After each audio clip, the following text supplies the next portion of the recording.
There's Pro Circuit Las Vegas Open.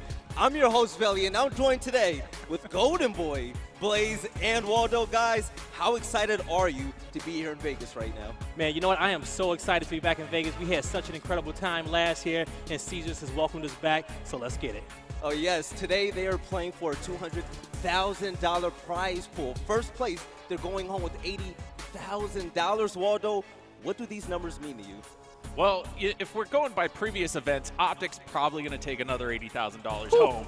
You know, unless someone else proves them that they can actually beat them on the main stage. They've been in every grand finals in the entire history. They're the favorites to win this event.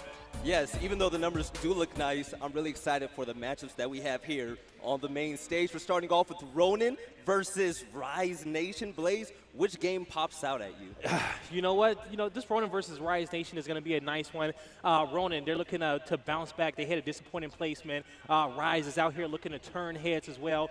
But when it comes down to the schedule for today, the main match that I'm excited for is going to be Fable versus Ghost Gaming. I think that's going to say a lot about this pool, Veli. Oh, yes, and I'm also excited about our feature station. We have some great games coming up. And also with our pools, Pool A, we're starting off with Optic Gaming.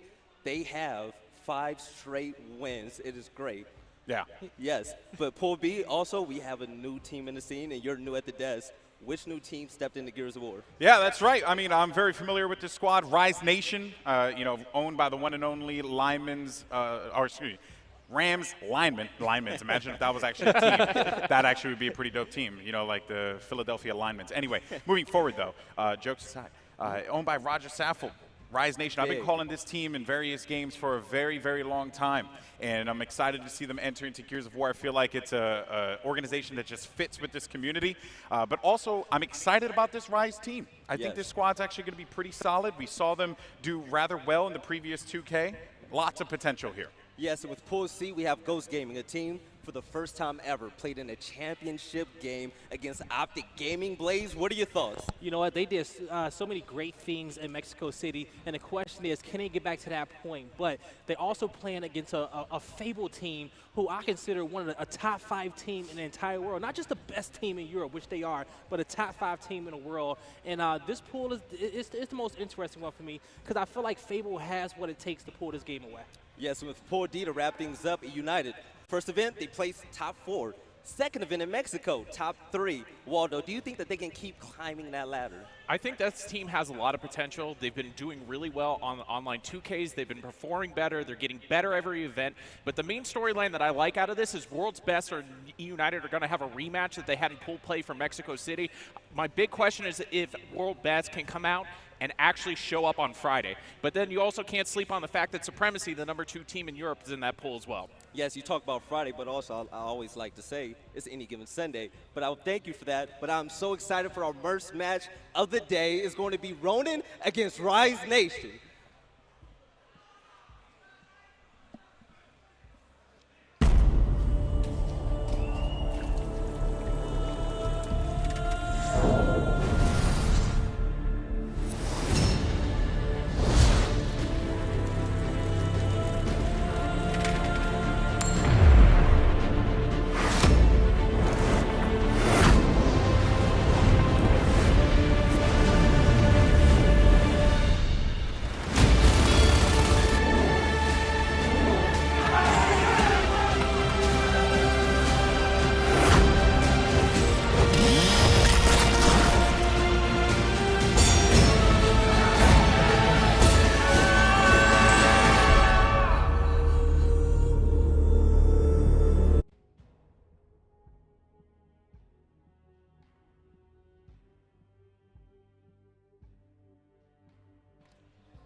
I am so excited for this matchup today. Ronin against Rise Nation. Waldo, what can we expect from this Ronin roster? The big thing that I expect from the Ronin roster is that they're coming off a 9th to 12th placement in Mexico City. They had a rough go at it. What they're trying to do here is figure out their chemistry, their teamwork. Hopefully in the map picking bands, they can, you know, ban out some of their strikes, pick something that they're going to be a little bit more comfortable on. But you can't sleep on this Rise Nation team. Yes, and Blaze, what about Rise Nation? You know what, Rise Nation, they have so much talent on their team. When you think about the young players in the Vexies, also in Zerpting as well, also with the leadership that they have around them, and Franco and Drix, Mortify's new rising star on the circuit, these guys have all the pieces to go out and place top 4. We seen what they did to Optic in that last 2K and making it on Gears Fight Night in the 2K finals against E United. But this team has been getting better and better, Vel. And you know what? I'm expecting big things out of them. They can definitely pull away with this matchup. Expecting big things. They actually played in the last 2K championship game as a new event at your first, as a new team at your first event. How big is it that you make a statement day one? Oh, I mean, without a doubt. Like, you have to be able to come out of the gate swinging. You need to let everyone know that you are here to play the game, you're here to win, you're here to be a champion. And I think this Rise team, especially with that victory against Optic Gaming, that's huge. They won, what was that, 2-1 in that one? Like, that's a big victory. And although they did fall to United at the end of the 2K there, still, it speaks volumes to be able to take out a team like Optic Gaming, a multi-time Gears Pro Circuit champion. That's what you want to see. I have high hopes for this team in this matchup. And speaking of Rise Nation, who is the X factor on that team? You know, if you're looking at it, I'm really looking at Drix and Franco to come up big for that team. They're the veteran leadership on that roster. You need these players to show up big. They're very consistent on land, and you need to keep a level head, especially for players like Zerpting and Avexies who like to play a lot of head-down, aggressive shotgun play. Yes, so Ronin, they have not played well as of late. What do they need to do to actually make a statement here in Las Vegas? You know what? Ronin just have to get back to get their mojo back, so to speak. Yes. You know, the highest placement that we saw on his team was that 2nd place in Paris last year. And even with the loss of Idennis, this team has been trying to get back to that top spot. But hopefully with Monkeys on the roster, you know, I've heard so much about the kid, about him and his slaying prowess. Hopefully the trio between him, Designite, and Chaos will be enough to get them back in that top spot. Yes, and here we're looking at our map bans and picks. We're starting off on Harbor, Reclaimed, and Forge. Waldo, what type of gameplay can we expect on Harbor? Harbor's going to be a really heavy winch fight. You're going to see a lot of stuff going on the backside of Stern. I definitely see that Rise are going to be playing super aggressive off the start here, and it's on Ronin to try to counter that aggression and outplay them in the rotations. So to have a little fun right now, we see the maps that they're picking. What are your predictions? Waldo? I'm going to say 2-1 Rise right now. I have a lot of confidence in this team. I think they can shake up the bracket, and honestly, this is a must-play. They should come out second here. They really should. You know what? And I'm going to have to, you know, part of me, my gut feeling is telling me that Rise can definitely come out on top in this matchup. But Ronin, man, you know, they're so talented, and we're going to see if their preparation, we know they was preparing a lot yesterday, getting a, you know, a little local land going on and getting that warm-up against Ghost. So we'll see if that translates into their gameplay today. So, Golden, are you going to give the same answer, or are you going to be different? I mean, you know, listen here. I always like to be that guy. Okay. And you can't be that guy. You know, I can be that guy. It's my first time here, so I don't want to anger too many people. But I personally feel like Rise comes out with the win, and I think it's actually just going to be a 2-0. I think that Ronin is... 2-0? Yeah, and the reason why I say that is because, you know, in other games, when you include another player, you know, like, I guess right before an event, it takes time for you to create that chemistry with that player. Now, granted, I think a lot of these players are just going to fly at one another. I think they're just going to fly at one another, and they're just going to try and beat the crap out of one another in the Nasher battles, and that's literally what we're going to see. Because I don't know if we're going to get the tactical crosses. I don't know if we're going to make it happen. So, honestly, I'm saying 2-0 Rise, and they're just going to fly at them. Well, it's funny that you speak about tactical crosses. So, Drix came from Ghost Gaming. They were a top 3 team all of Season 1. Drix brings something special to that team. So, in Gears of War, you have flashy gameplay, but you have a handful of players that actually play for their teammates. Waldo, what does Drix do so well for his roster? He does a really good dimension of knowing how to rotate, when to take fights, and when to back off, and that's something that you really need, especially against teams that play over-aggressive on you. Yeah, and I don't know if we're in the game already, but we might as well just jump into it. I'm ready. I'm ready, because it seems like a round with just one. So we might as well jump into it. I think Rise ended up just taking round 1. if I'm No, correct. Ronan did. Ronan did. Okay, so In a dominating fashion. whenever we get a moment, we can just go into the game. Most definitely, Blaze. What would you say the keys of victory are? The keys of victory is just going to be, just play your game. It's as simple as that. Just playing your game. But, Rise, we're learning what their play style is, and it's a more methodical play style. They also, at the same time, they have the slaying powers in those young guns on the team. So I think Rise, they have what it takes.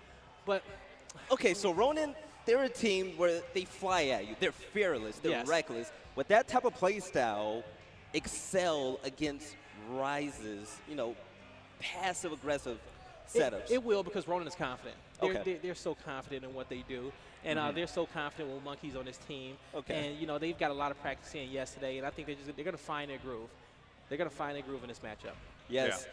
So with that roster, we saw Chaos. He got, what, Waldo, 52 kills? Almost tying the most kills ever in Gears of War on land. Yeah, he did. So I mean, Yeah. what can you say when they do when you have players that can slay like that and put up that kind of performance? It actually will help your team a lot, because then it takes the pressure off of everybody else. But at the same time, you have to be super consistent in doing that, and I don't know if Chaos can drop 52 consistently. Well, speaking consistency, Ronan, they've had trouble with that. They can take maps off of the best teams in the game, but also they lose those games. So what do they need to do this event to change things up? We know that their slaying ability is there, but do they have the teamwork, the team fire, to actually compete against the best teams? I think that they do. I think that's some of the dimension of the team. Like,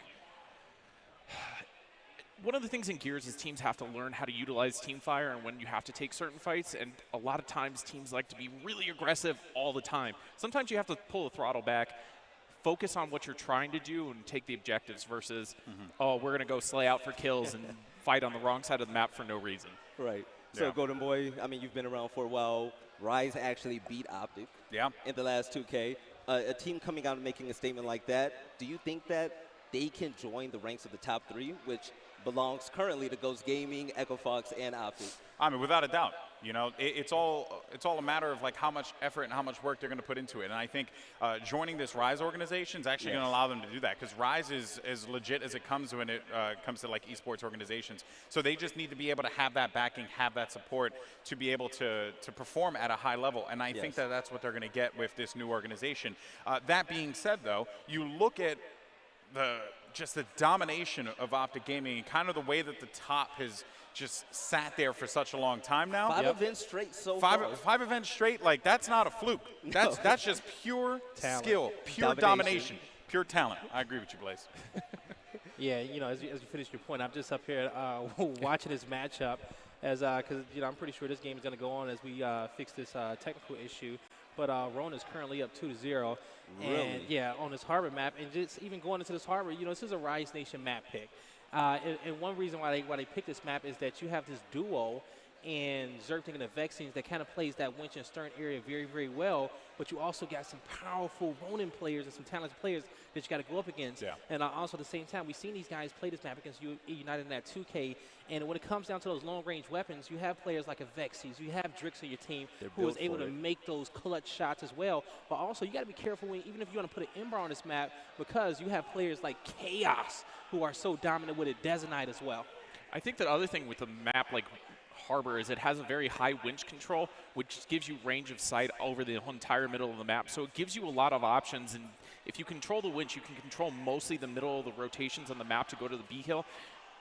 And it ends up being like the anchor point on the map. You have to go and contest that. You can't let teams sit in there for free, cross you out, and keep vision on your team in the middle of when you're trying to rotate across the map. Yeah. Yes. So Optic Gaming, 5 events straight. They lost 1 series so far in Season 2. Rise Nation defeated them in the last 2K. Do you guys think we're going to see the same old story this event? Optic Gaming just dominating everybody. I see no reason why we wouldn't. Yeah, I was going to say, until showed otherwise. Right. Until somebody else shows me otherwise, and it has to go that way to my prediction. And a lot of people always ask me who's winning this event. I tell them, ask me that question Saturday evening. Yeah. Saturday evening, I'm going to know who showed up to play. So no brave predictions at all. No. It's not a brave prediction. I can tell you Optic. Okay. Yeah. I can tell you Optic if that's what you want me to do. Yeah. But yeah. Without a doubt. But I know that we're waiting for the game to happen here in a little bit, Belly. So I think I think we have some side station matches to jump into too. Oh yes, I would love to jump in that. We actually have. We're going to be having Motivate. I see Motivate, and they're going to be playing. Just jump over. And they're going to be playing against World. No, this is yeah. They're not playing against World's Best, right? Yeah, that looks like World's Best and Motivate. So we're going to jump into that one. Might as well. And, you know, because while we wait for what's going on the main stage here, right now we're going to be on Feature Station C. As we had mentioned before, World's Best, No, actually, no. This is going to be the match, and yeah. Going to be checking this one out, and you know, having as we get everything else sorted out. But looking at this, I'll be on board with Hezit, and we're going to see what the score count is soon as we catch up with this one. But you're going to have Hesitation is going to be pushing in. Looking to try to catch some more kills. So far, you look at the scoreboard, you're going to have a good lead for Motivate so far. Now, as we're watching this one, folks, as we get everything else sorted out. All right, on board with Pale. We're going to see what he can do. I also want to see what the round count is as we get a chance as well. So we'll see how that goes down. Right, Motivate, we're going to see them later on, as a matter of fact, against Optic Gaming. So I'm kind of pumped for this team. You guys have been speaking about DeFazio quite a bit, as a matter of fact. So I know that he's kind of had Ben's heart, from what I understand. Yeah, he has. You know, me, DeFazio, and Ben, we have a nice little family relationship going on. That's our little son, so to speak. That's your child. Yes, it is. DeFazio, he has been that player that has been on the come up. And we've seen him do some special things this season so far. But, you know, just to even briefly touch base on this Motivate team, we haven't spoke too much about them so far, but they are extremely talented. Yeah. You have Pell on this team who, during the offseason, was affiliate for Optic Gaming and won his first event with them in New York at the regional. So Pell being very talented. Heza is a complete slayer. DeFazio, a great team leader. Soto, he used to play with that dominant team, Envious Roster, back in the day. He has some championships under his belt as well. But this is going to be an important matchup because if you're in this pool, GB, you know that, hey, Optic Gaming most likely is going to come out in first. Battle for second at that point. Exactly. And so these two teams, it's going to be a crucial situation for them. All right, well, let's see what Anthrax is going to do as they're rotating over to A. Getting dangerously close, though, to losing this one out, so they're going to have to force this one. Get on top of that because all they need is this one hill, and if they get that, they pretty much get the W's. They're going to push in. Here comes Critical. Makes his way forward, but they're still holding it down. 200 points of cross. They're looking for the B hill as well. They're going to just get down all over the place. But still, though, despite the best efforts, it is not going to be enough, and that will be a swarm victory there. All right, so there we go. There's our score count. We're going to have Motivate up 2-0, and that's pretty much expected, you know. Just that's pretty much expected for now as we get these guys continue to go on. So still in map number 1 as we get everything else sorted out. So still early on. I'm just happy that the action has finally started, G. I couldn't agree more. I could not agree more. But let's see what the choice is going to be here for Critical. What is he going to elect to put down? He's going to kind of control the pace here just a little bit. And it seems like a M-bar, perhaps by Statue. Yeah. There it is. Okay, little M-bar placed on Statue. So you take a look at the weapons on the Mac. You're gonna have the marks. You're gonna have the M-bar down as well. So you know that marks that's gonna be for those long-range engagements. You know, being able to help your teammates as you guys fight for control over that B. But with that M-bar being placed on the other side of the map, you're gonna be forcing a 1v1 or so towards that area. Okay. Well, I was told that we're going to be jumping over to our main stage game in just a little bit. So as soon as that happens, we're going to get into the action, and we'll be sure to give you guys an update on this matchup. But for the time being, though, we're going to stay on board, and DeFazio and the boys are just bouncing all over the place, just absolutely running through. Red all over it. That's going to be 4 down here.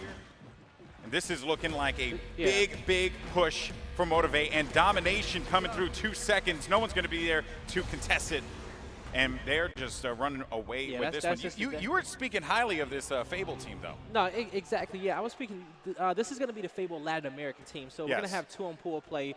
One is going to be the second best team in Latin America, and the other one is going to be the best team in Europe.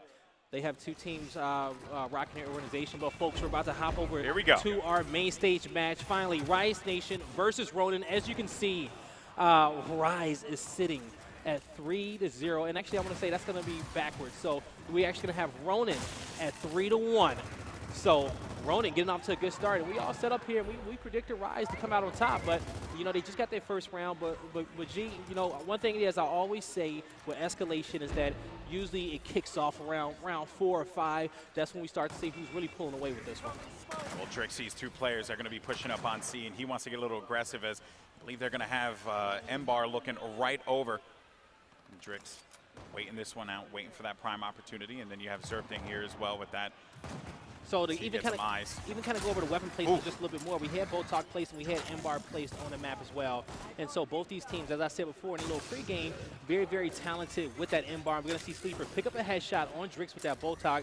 But in this position, Rise Nation has control, and we're about to watch Ronin get on the offense and try to retake this power position on the top side of the map. Big opportunity now to go ahead and take control of the Stern. Zerpting having to fight everyone there, but the nades come through, clears them out. Vexies, goodbye, my friend. Ronin in full control as they're going to push forward toward A, and that Boltok laying down a lot of heavy damage right along the flank here as well. Sleeper, give him the hands, baby.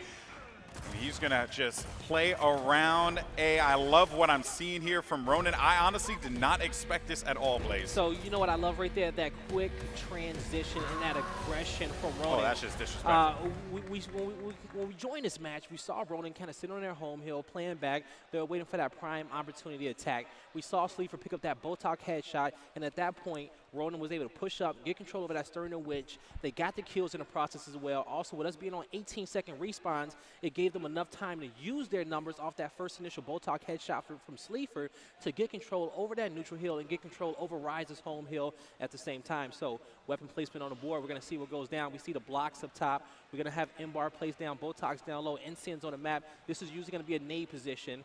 Don't want to, especially with M-Bar on the map, don't want to put any bigger power weapons down, because then at that point the map's going to start to get chaotic. And a lot of these teams, you know, they like things to be, you know, cool, calm, and collected. Yeah, you just don't want to overload it, right? You don't want to throw down, boom, long shot, just have like the field day out there. You know, it's like, hey, you know, you're gonna have your main course, and you're gonna have your side dishes, okay? You're not trying to, you know, have the steak, listen, the and chicken, as a French fry connoisseur kind of guy, you know, I'm okay with some mates. You know what I'm saying? I'm cool with the peas. All right, let's get some peas on the map, man. Oh man. But on board with Chaos in this round, he's going to be pushing around, getting control over that winch. That's going to be a prime position because of how much control you can get over the map. But the double nade kill coming out of Monkeys. This is his first match on the main stage, and so far he's been showing up. 2 more kills coming out as well. Now we'll see how can Rise respond. They need to go ahead and get some kind of control here, and it seems like they are going to be able to flip C for the time being as Desanide pushes up. That is going to be the Rise home that they have, so that fight's going to be very interesting as the respawn timer continues to increase. Monkeys, that new pickup, has been doing some work for this squad. Over to Desanide, and they have that M-Bar again. And, you know, that is one thing, I mean, we saw in that last round, right, while they weren't necessarily you know, Rise weren't necessarily hitting the shots with it. It's just good that Desanide was able to just get possession of that, keep it away from them, even if you're not hitting shots yourself. Exactly. You just want to keep that away from the enemy hands there. At least you're holding on to it. That's the most important thing. On board reserve, trying to get some shots in. He's going to have some teammates here to help him out as well. You see the Lancer work come out of Rise, forcing them back. Chaos will get down. We'll see if Rise can capitalize on his down. Not sure if they can, but what they do have is they have map position. Now, they need to get somebody closer to that B hill down low, because Drix is in a position at the winch, but they need to be very, very, they need to react quickly in a spot. You're going to see Ronin start to bring this lead up, but Rise has the lead. That's where they're kind of taking their time. They're not pressed for time just yet, and they have map control. Yeah, they know that they're going to have to push up, and now B is going to start being flipped. M-Bar for Desanide hasn't really found anything with that at all, as Dezo just waits it out here. Wants to just get that one hit, wants to get that one kill that's just going to open it up and allow them to go in for that push. And here it goes. Fight happening. Nice shot there as Zerpting take a seat. Back to the respawn you go. Desanide, that's what you want, man. You just want to be able to nail those shots, put that pressure on, flip that in your advantage. The Vexies with those nades, so you got to look out for that. And that's a good headshot for him. You know, Exactly. you see how it opened it up for Ronan to get in and take control over that high side of the map. If you have a height advantage in any game, it's going to do wonders for your team. You're going to have that advantage over your opponent. So getting some kills as well. You're going to start to see this B control go in favor of Ronan. Chaos is going to get that new bar off of respawn. So now we're going to have Ronan with 2 in their hands, and they got map control as well, picking up these kills. They're going to be on top of, this is actually going to be their home hill they're on top of, just trying to clean the rest of their kills. And actually, I think that back, that's your opponent's home hill. Now, Domination. out the round. He's got the M-bar looking right at him, and he was able to go in there and stop it. Huge kill there from Mortify. He's taking out Sleeper, but look at that there. The M-bar yet again. But the most important part is that Rise Nation are getting any points in the situation. Chaos has top map control, and when this guy goes up there to try to cap that hill, he's going to rev his M-bar and try to get that shot. But right now, it's going to be a little bit too late, because, you know, you see it. They can't get to the other side of the map and decap that home hill and Ronan. They're just going to have to concede defeat on this one, because that is basically going to be a wrap on that. But still, though, not bad at all. 5-1 for Ronan. Honestly, man, I just did not expect this. You know, Ronan, they had a lot of good practice yesterday, and they are the best team in Latin America. And Monkeys, what we're seeing is also with a new coach as well, because Choche, he's going to actually be playing this event for the Fire and Ice Latin American squad. But what we're seeing is how the Monkeys affect on his team for the very first time, and also the new coaching as well. Ronan, they're feeling comfortable. They got their reps in early this event, and we'll see what they can do. Ronan with a 5-1 lead. If you're just joining us, this is our first matchup here, Gears Pro Circuit, Las Vegas Open. The fight for the Stern takes place. It is going to be all COG control. It will be all Ronan. Some of the members from Rise try and push up, but Desanite has just such a good angle there. He's able to try and force people back. And look at that. It's Chaos. Pushes forward, gets that kill. They have E presence. And this so far, Blaze, has just been a clinic that Ronan has been putting together. Yes, it has been. You know what? They've just had full control over this map the entire time. They've been doing so well. And now they're looking to get in. And folks, this is you know, post-halftime. So these hills did flip. So we do have a new set of home hills. And now they're just looking to get in and get control. They're going to get one more. So Ronan, they're in a good spot, and now also they're top, locking down control. But now Rise will be able to get up there and clean up those kills. So Rise is going to have that 2-1 hill advantage. See if they're going to be able to maintain this here. Very close game between them currently, and Desanite just gets absolutely chunked. Vexi's in the crew. They push up. They've owned it. They got it. The Stern is theirs, and now they're going to focus on that mid control here. See if they can go and push into the home here and end this one. Be able to bring it back. See if Rise can take this game back in control after that early lead that Ronan has been able to establish here. Yes, they have. You're going to see these kills being picked up by Ronan, looking for one more. You see the team fight. Everybody whipped out those pistols. Couldn't get that down on Zerg, but they found that entry position to get up there top Stern and push their opponents out. And Ronan, they're just sitting pretty. They got a good, decent lead. They're looking good so far. And now, can they get one more? Xerxes going to fall in that situation. Good kills by Ronan. And you're going to see, though, hey, Rise Nation, they're the ones with the lead in this round so far, but they're going to lose this neutral hill. I have to give this one up. Rise with the fortunate situation of just having to really fight out of this difficult spot. But you got Sleeper on the winch. He's going to just guide, really dictate the pace of the battle here. Get those crosses, and you love to see that kind of stuff. Vexi's had nowhere to go. They just shut him down right away from being able to do anything over at the docks. These rotations coming into, you clearly can tell that this squad has done their homework. They're making these rotations happen, and they're being very effective in doing so. It reflects in the scoreboard, but it also reflects in the gameplay, Blaze. Yes, it does. And now we're on board with Drakes. He's about to push up. He might catch somebody with the pants down. And no. Not today. No. He's going to fall in that fight. He had that belt tight. He really was ready. But Vexi's pushing up, looking to work with his teammate to clean up his kill, but you can't let Denzo pick up one of those kills out of that situation. The scoreboard is going to be in favor of Ronan, and they're going to secure their home hill in this one. This is going to be a Ronan round, and they're going to take this 6-1 lead. I cannot believe it, man. I just didn't expect Rise to struggle this much at the start. I did not expect this. You know, but see, this is Rise. This is their new team's first time out on the main stage. Roland has been in this position plenty of times. And don't get me wrong, this Rise roster, they've had plenty of reps on this main stage beforehand. Yep. But this is a big matchup for them to kick off this day. This is the top 2 teams in that pool, and whoever wins this matchup most likely will come out number 1 in that pool. This pool has just become very interesting with how Ronan is performing here, because you also got to factor in Echo Fox as well, right? Like Echo Fox plays they're the headliners of this pool. They're looking to move forward here, but if Ronan keeps on performing like this, I mean, everyone just needs to take note. This team is here they're here to play, they're here to contend in Las Vegas. But now we're going to start round number 8. A little bit of a scuffle going on, and it seems like it's going to be all Ronan. They do have the numbers. No, Chaos is going to get removed from the equation of Vexies. Dancing around the pillars. Oh, Deza 9, he's getting the kills, but he won't be able to stay alive. That will be full control for Ronan as they manage to secure that E-Hill. This is going to be big plays for Mortified. He can't get it. He's very, very weak. He's going to end up falling in this situation. He tried to stay alive as long as he could. He overextended to his opponent's home hill so he can draw the fight towards that side of the map. But as the rest of the Rise team respond up, they need to get their home hill. They're just 1 round away from losing map number 1. And it looks like Ronan should be able to do it. Domination coming through.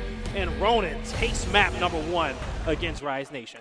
Unbelievable. Ronan coming out the gate swinging against Rise here, fellas, and I'm still not to belittle Ronan. I just never thought this would happen.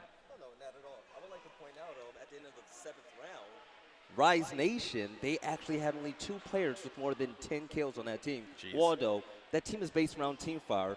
What else do they need to do in order to face a team with slayers such as Ronan? They need to start matching up a little bit better. I think the problem is that Vexies and Zerpting were a little slow to start the game, and if you're not picking up kills on your slayers, your support players are kind of, doesn't matter how much you're team firing, if they're not picking up kills, you're not going to win those engagements. And honestly, they looked a little flat there. I don't know if it was an energy thing or their start of the day, but they need to pick it up, but because they can't continue like this, they're going to lose the match. So if you're the captain of Rise Nation, Golden Boy, what are you telling your team right now to keep their momentum high? Well, I think it's you're essentially looking at everyone and saying, we are better than this. We are better than what was it, 7-1? Yeah. Yes. We are better than a 7-1 loss here. So it's time to step it up. It's time to show why Rise picked us up, to show why we were so formidable in the 2K. You don't want people to go home and say they're an online team. That's the worst thing. Right. No one wants to be known as an online team. The online warriors. It used to be a good thing in Gears. It's not good when you don't show up on LAN, though. It ends up being a problem. Yeah, exactly. So, I mean, you're really just talking about, like, how are we going to rally the troops, get ready for this game 2. You got to shake that off, and now it's just time to move on. Yes, with Ronan, we've seen this story before. Ronan, they always start off hot, but they never finish through. Do you think that we might see a different story with them this event? They looking like it. They actually came out super strong there. I think Monkeys is a good dimension to this team. It adds another threat that they needed to have. And honestly, it works out. Even in the control of the Embar control, they didn't just put it in Chaos's hands. They gave it to Sleeper. They were multiple people picking it up. When you have multiple power weapon threats, it allows your team to have a little bit more freedom to have play for map control and play for positions over trying to take these crazy engagements all the time. Yes, Ronan absolutely came through the door swinging. But I would like to see if we can learn a little bit more about Ronan. I can describe Ronan like a Latin power because all the persons in Mexico, in Latam, have confidence in us.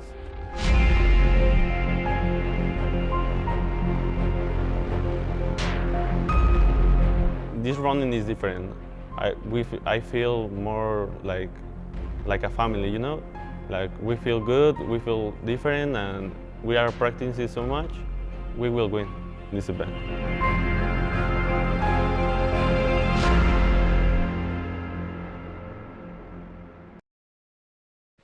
So Blaze, 7-1 on Harbor, we're going to reclaim. Is this map built for the team fire and teamwork of Rise Nation or the slaying prowess of Ronan? It's definitely built for the slaying prowess of Ronin, I personally feel like. But, you know, on a map like Reclaim, you can play either one of those styles, depending on how you set up. Like in that opening fight on Bowl, you can bait your opponent in there and use that team fire to cross them out. You know, so we're going to see what type of play style we see in this one. But that first map was Rise Nation's map. That was the map that they picked, and they lost it 7-1, and this is Ronin's map pick.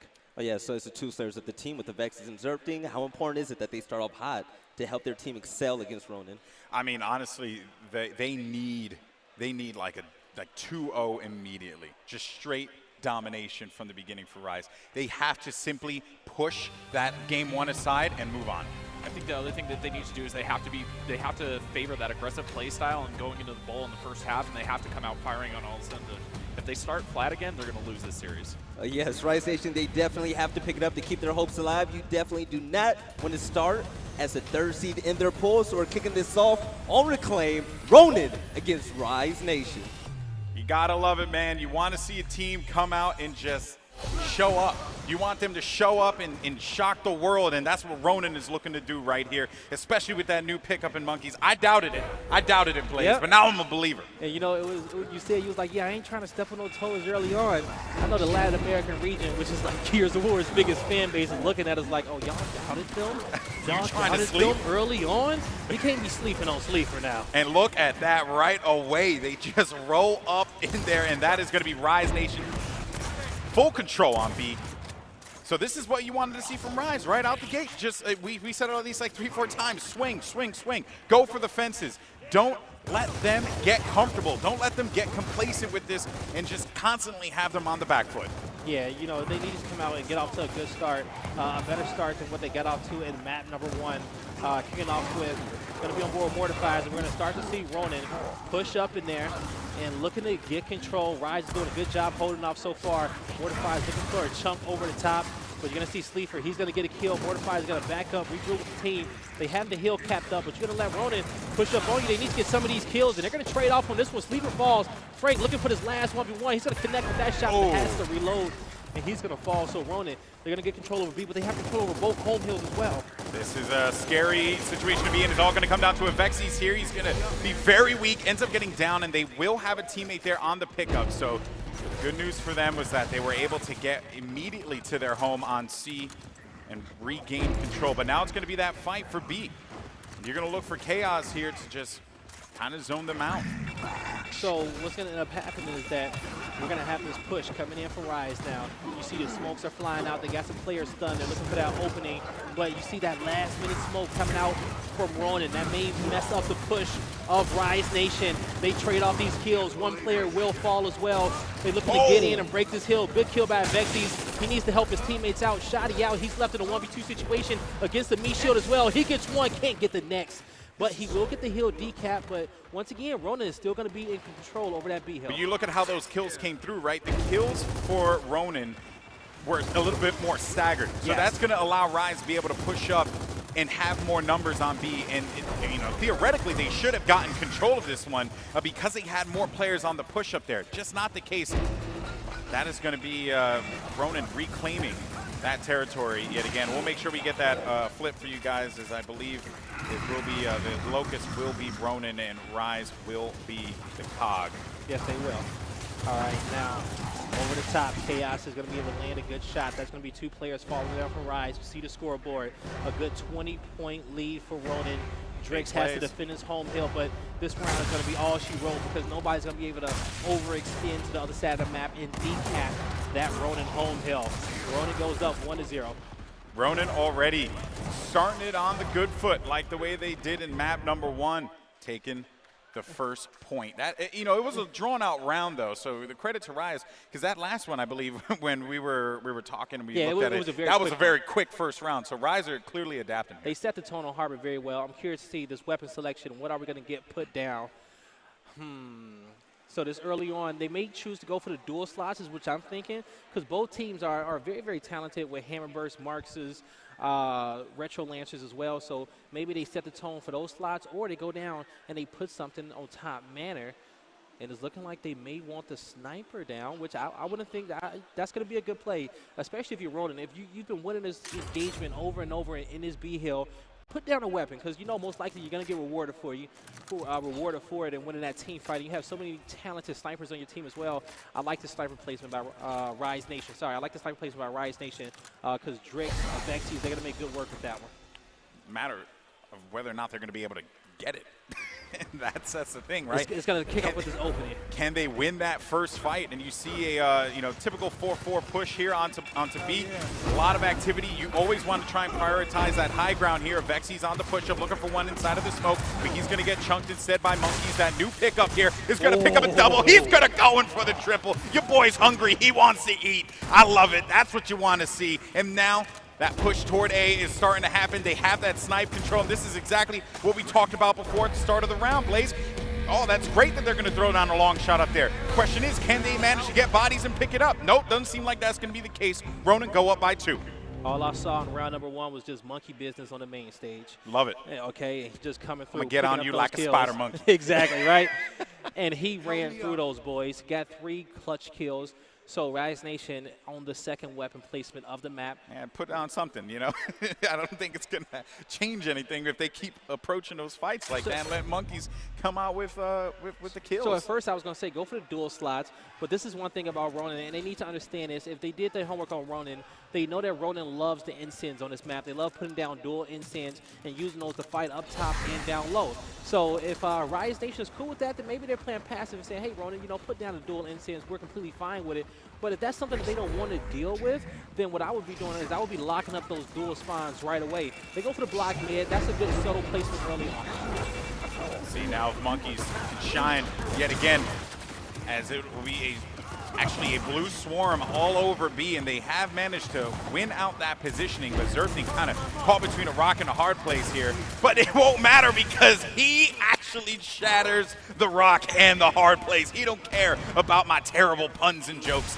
He's just going to push in and dominate. They did manage to get control of the sniper. You said you wanted to see if Vexys grab that long shot there, but he won't have it for too long as Chaos pushes up, punishes him there. Getting a little overzealous with that long shot. Yeah, he picked up that snipe. He backpacked it. Vexys got in and tried to make those plays, but ultimately, once again, Ronin won his opening initial.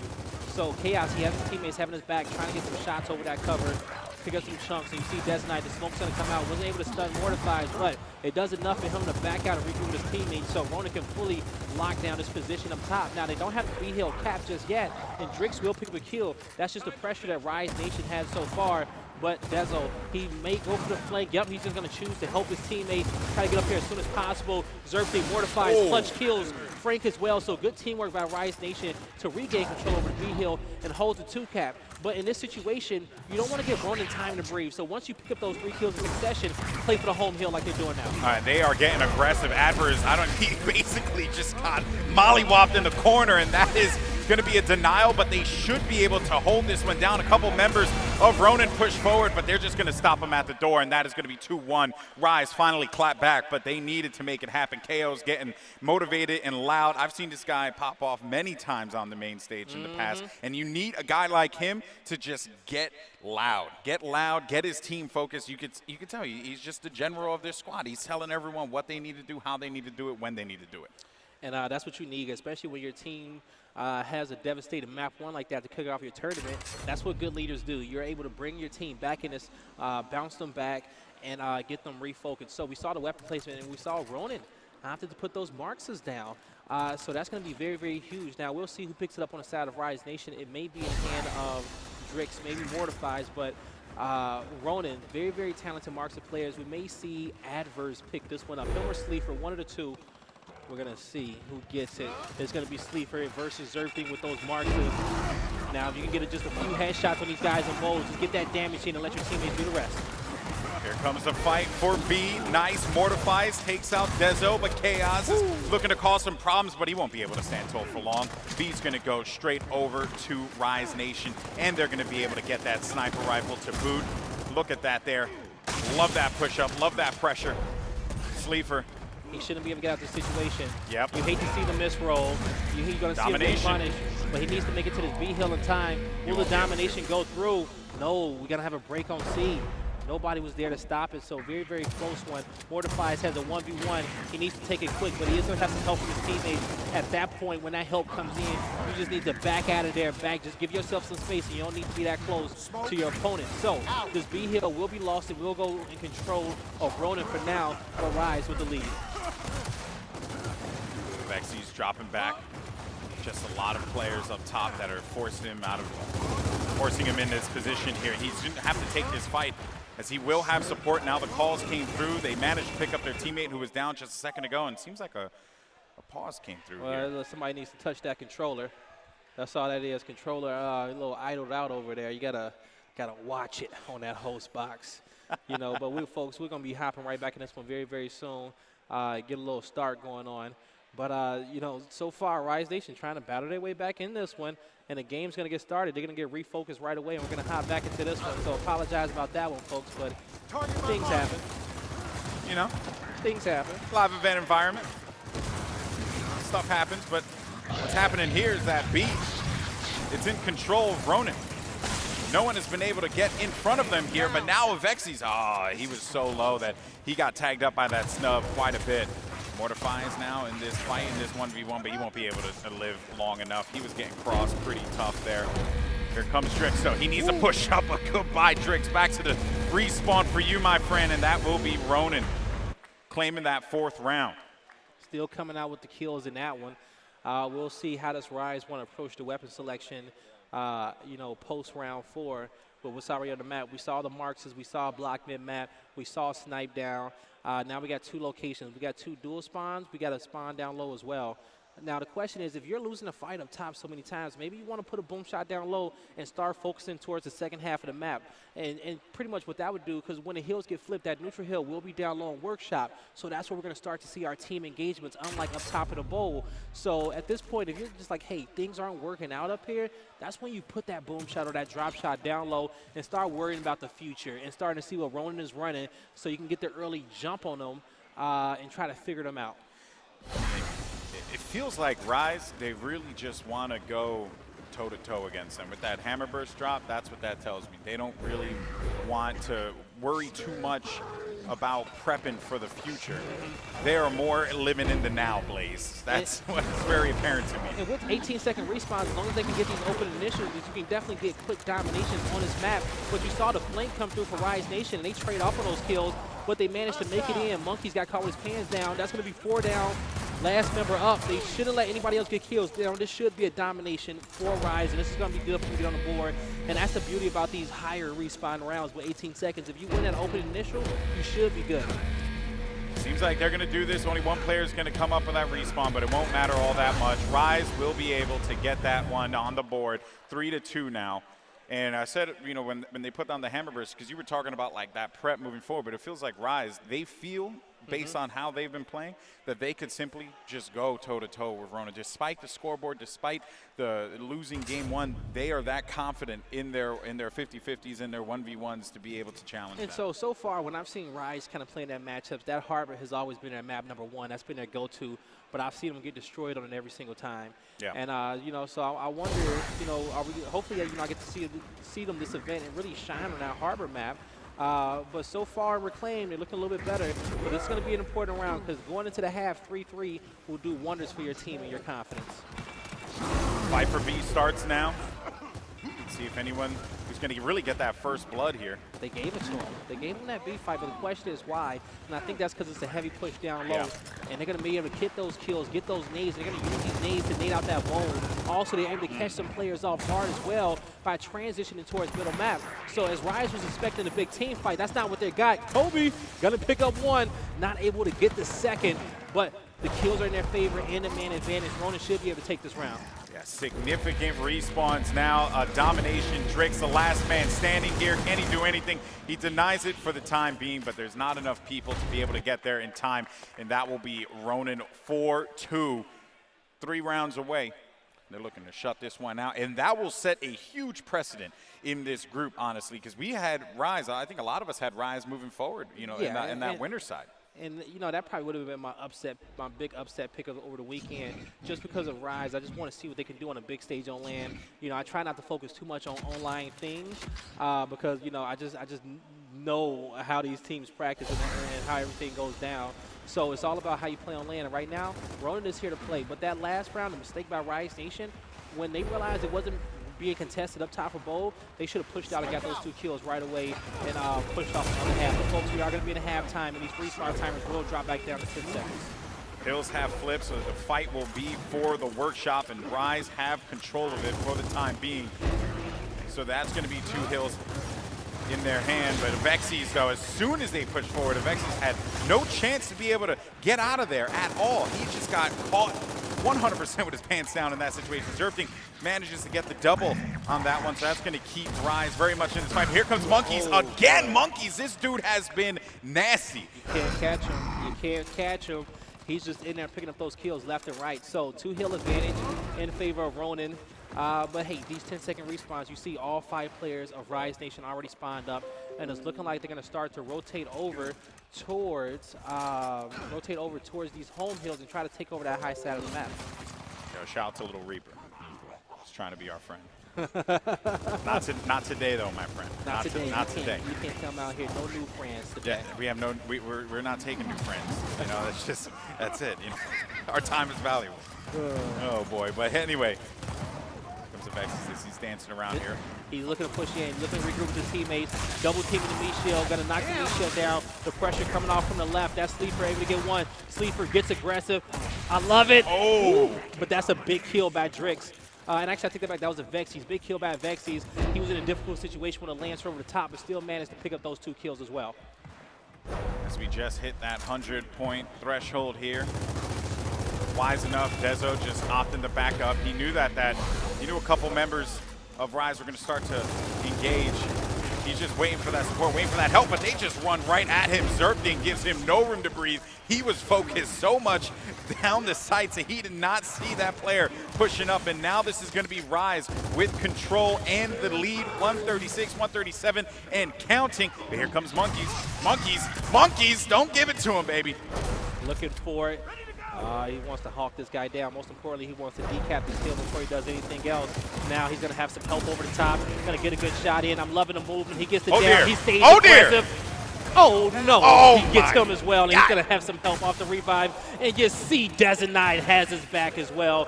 I love how Ronan retook that neutral hill. And now Rise is trying to contest, but this fight has not stopped yet, folks. The Monkeys is the real deal, man. We were talking about him before. How is he going to gel with this team? It's very clear that the team needs to gel with him because he moves in and he makes plays. That's what Monkeys does. And when you have young, talented players like that, G, you just tell them, hey, go off and get these kills. Do what you got to do. And your veteran players kind of watch over them. It's like, you know, when you take your kids to the mall, they run around, but at the same time, you know exactly where they are at all times. So they're watching over him and making sure they give him support fire so he can succeed in these team fights. KO not able to stay up on that one, and that is going to be a win by points, a swarm victory for Ronan, 5-2. And Ronan just 2 rounds away from closing this one out 2-0. Again, I'm just going to share my, I don't want to say my shock, but a little bit of my disbelief. I simply just did not expect a 2-0 on Ronan's side. See, this the thing is that, like I said, this is probably one more of my upset picks. Just because the fact is that Ronan looked good. You know, I saw their prep work beforehand. They were feeling comfortable as well. But, you know, Rise, the same thing. You know, Rise, I was watching Rise do that prep work. And these guys, they were looking good. They were looking good beforehand. We saw them, you know, on the rise every single week in those 2Ks, getting better. But Ronan is showing that, you know, that practice that they got yesterday in that land on top of Monkeys is just, it's hard to deal with if you're Rise Nation. That's right. Monkeys also has 16 kills, a sweet 16 on that one. Dezo, though, with the stop onto Mortifies. But Avexis, though, he's looking to live. He's looking to stay alive, but he won't matter because Monkeys again. Luckily for Avexis, Zerpting was there to pick it up. The boom shot's down. And this is going to be very interesting to see how Ronan are going to have to play out of this one. Drix, big kill out of him, as now they're looking to engage on F, and they have to be very wary of this boom shot player. Zerpting, he's just waiting to see if anyone's going to come around the corner, and he's going to pop him with the boom right away, just delete him, send him back to respawn.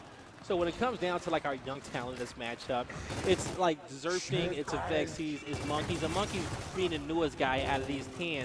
But if I'm a Vexies, I'm pissed because I'm going to feel like, yo, Monkeys is trying to steal my shine. At this point, I got to turn up, you know. You got to, when it comes down to the main slayers on both teams, you got to, you know, acknowledge them. And you got to figure out where these guys are. You got to pick them off, figure out their character, and be like, hey, you know, there's Dom right there. You got to hunt them down. You got to keep these guys, you got to keep them from picking up momentum, so to speak. Bad boom, but the kill still gets picked Exactly. I was just about to say that, right? Like, despite the boom, it's just the presence of the situation. They're able to back each other up despite missing that one. They're going to have a significant lead, over 100 points now as Zerpting pushes up onto the home F. And there's only going to be 2 members to deal with this. Adverse, do you make it happen? Are you superhero? No! You're just going to get knocked out. Done. And the domination. KO. He's trying to meet him at the front door. But instead, he's just going to leave without his head. Monkeys now, do you have what it takes to push in there, make that play happen? They're denying that domination here. It's all going to be up to Monkeys. He pushes up, but he won't. You know what? I give him credit. He tried to be a superhero on that one. Adverse, same thing there. Basically just a repeat of that situation, and that will do it as Rise managed to get their 3rd round win, or their 3rd win in this one. 5-3. Now, Rise, they're definitely still in it, and that's a good round for them. They got control over Boom Shot. They got control over the round, and they were very patient and slow and methodical, and they close it out. You know, they dotted their I's, crossed their T's, and made sure that when Ronin started to respawn that they had to contest that home hill, and they just funneled them into those shotguns. So I didn't get a chance to see what the weapon placement was on that one. It was the Marxes. Okay, so Marx is getting put down again. Ronin loves them. They're saying, hey, let's get that in the hand of Adverse so he can go out here and make these plays. But this Boom Shot, whoever can control it, especially with these respawn timers increasing every single second, everybody's life matters that much more. Here goes the initial engagement. Smokes go in. Monkeys, they are able to get the boom, but immediately lose 2 in that exchange. And it's going to be Rise who went out on the workshop, and now they're just going to look to push up. And, you know, credit where credit is due there for Rise Nation. They let them get that boom right away, but they use that opportunity, that opening, to push up and punish them in that situation. And now that's going to leave Sleeper to have to defend this by himself. Now we'll have a teammate there alongside him. And the Mark said, look at the damage that it outputs there. As Chaos gets it down onto KO. And this is good. They force him back. Also, the other plus in his map was that we saw Ronin get that boom shot. They only shot 1, and the other one got pocketed, so that's going to be out of play. So that's a win for Ronin, at least in that open engagement, that Rise wasn't able to use that to kind of secure that domination on top of that home hill. But now Ronin looking to regain control over the neutral. They're going to force these guys back. You're going to have a Vexies and Zerpting calling for help, looking for some backup, and here comes the rest of the unit. And they're still gaining points in all of this, so that is a valuable thing at the very least. Even if the stop comes now, they do have enough players around there with some presence. KO, those, got to drop that Lancer, bust out that Nasher, and just get to work if possible. That's going to be 1 down. Monkeys, he's out of the fight, but his teammate immediately for that pickup. And this has just been a clinic that Ronin has put together on Workshop, forcing them back completely. Now, so this was a good timing on the fight there, which Ronin won. But what Rise Nation is going to have to do, they're going to have to spring into action quickly because this boom shot's going to be spawning in less than 30 seconds. So they're going to have to get in position. Even if they suicide for it, you can't allow Ronin to get this boom shot and start gaining map control. So I'm pretty sure they're very aware of it, and they're ticking down 20 seconds to the boom shot. We're going to start to see Rise Nation flood this hill. Big chance for Rise here. They know that it's coming up. Surely their coach is aware as well, but look at that. I mean, losing 2 players right away. That can't happen. Yeah, they can't happen, but that can happen though. KO, huge plays, needs to get his buddy. I like the revive option. Oh, they need to get the pistol. If he gets, oh, okay, he did get down around the corner, so that's good for Rise Nation fans. Misroll by Frank, trying to stay alive. He just needs to get cover, let his teammate help him. They're able to get that kill. Didn't see, looking on the weapon slot, see, okay, the boom did get picked up. It's in the hand of Mortifies. So he picked it up, but he couldn't pocket it in time. He ended up getting down right away. So the boom, he's going to have 1 left in the chamber, and Rise Nation with a lead. They just need to defend the home hill. No point in playing for domination. Start to just hold down these 2 hills. It's going to be very, very difficult, damn near impossible for Ronin to break both these hills, especially with 1 boom shot in play. 1 boom shot, easy. Gets the kill onto Chaos around that as he tried to make that flank happen. And Rise going in for the domination, but that was more of just a celebratory effort there because points came into a factor. And now Rise, look at KO, getting loud, getting loud. Let him know. Yeah, and that's what you need out of your team leader. You need that intensity out of him, especially when your team is in a difficult position. They got off to a slow start at map number 1, but map number 2, which is Ronan's very, very talented at Reclaim, Rise Nation is doing good, staying in this one. But what's most important is that you can't let these guys get to match point before you get to that 5th round, because then at that point, you know, we rarely see big comebacks in Gears of War when your opponent gets to match point. Here we go. Got ourselves a game here, folks. Good way to open it up. And we got a lot of friend requests too. Waldo, you're very popular. Yo, people love us. I think it's Waldo personally. That's what I think it is. It's his beautiful smile. This was his master plan all along. Yeah, he just wants to become friends with everyone. He was like, you know what? I'm gonna come to this event and I'm gonna make new friends. So everyone, if you just want to be friends with Waldo, you know, that's all you got to do. You know what to do. All right, man. But the boom shot did go on control of Rise in this engagement. It's going to be in the hands of Frank. We're going to have kills being traded off, 4v4 situation. Botak and Hand Observed. They're going to get one more kill as well. This will be a big round for Rise. They got control over the home hill. Now, Ronin funneled on top of their home hill. You see the last 2 players. One more spawning up as well. The boom shot, Frank, he has 2 in the chamber. He's going to connect with that one. The hill's going to get decapped. Domination going to start coming through.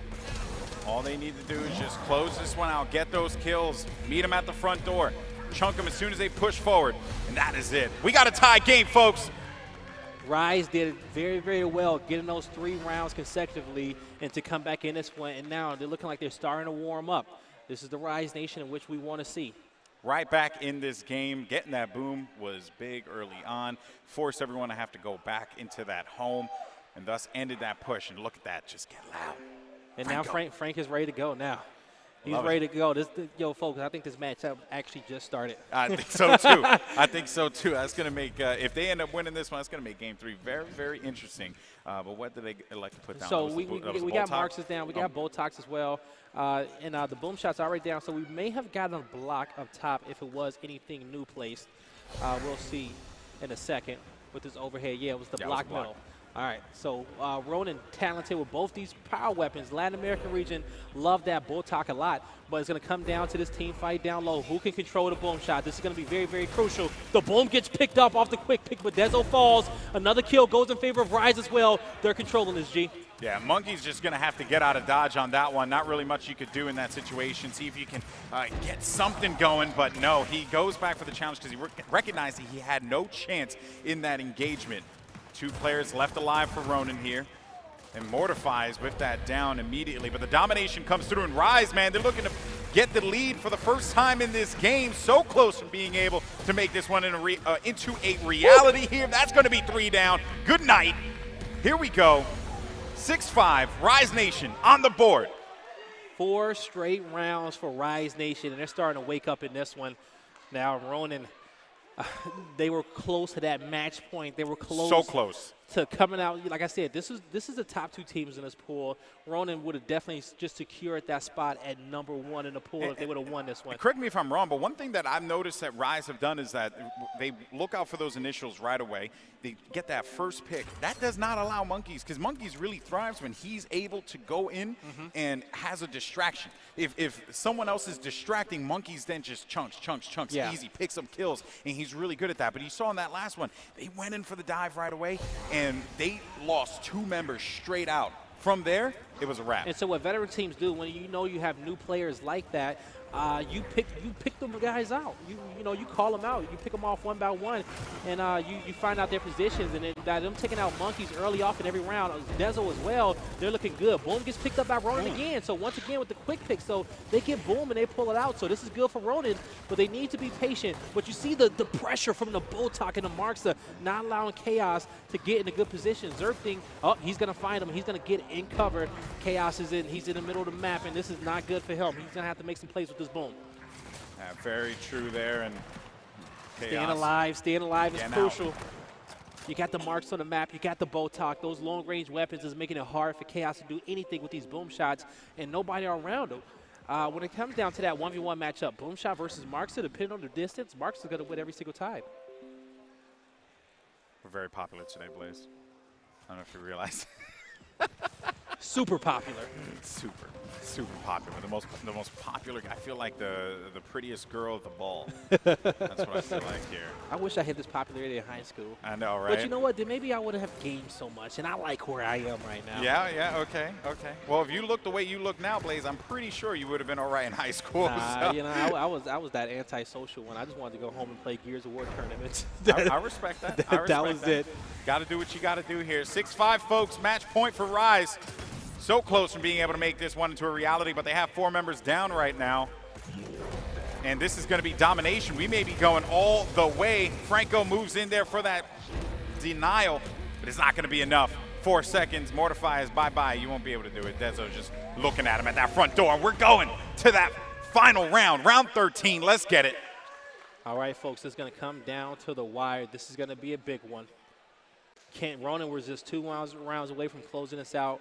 Rise has made such a great comeback, but that's the first round in which they've lost, and I want to say the last 5, so that's good for Rise. Think about how you've been playing in the second half of this game.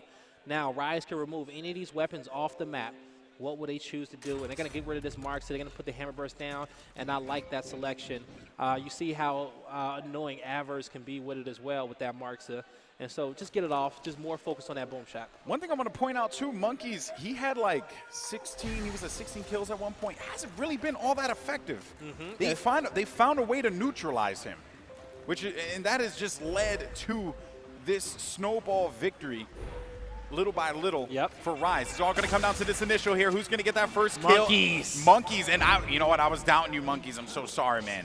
I'm so sorry. He goes in. He gets that kill right away. 24 on the board for him.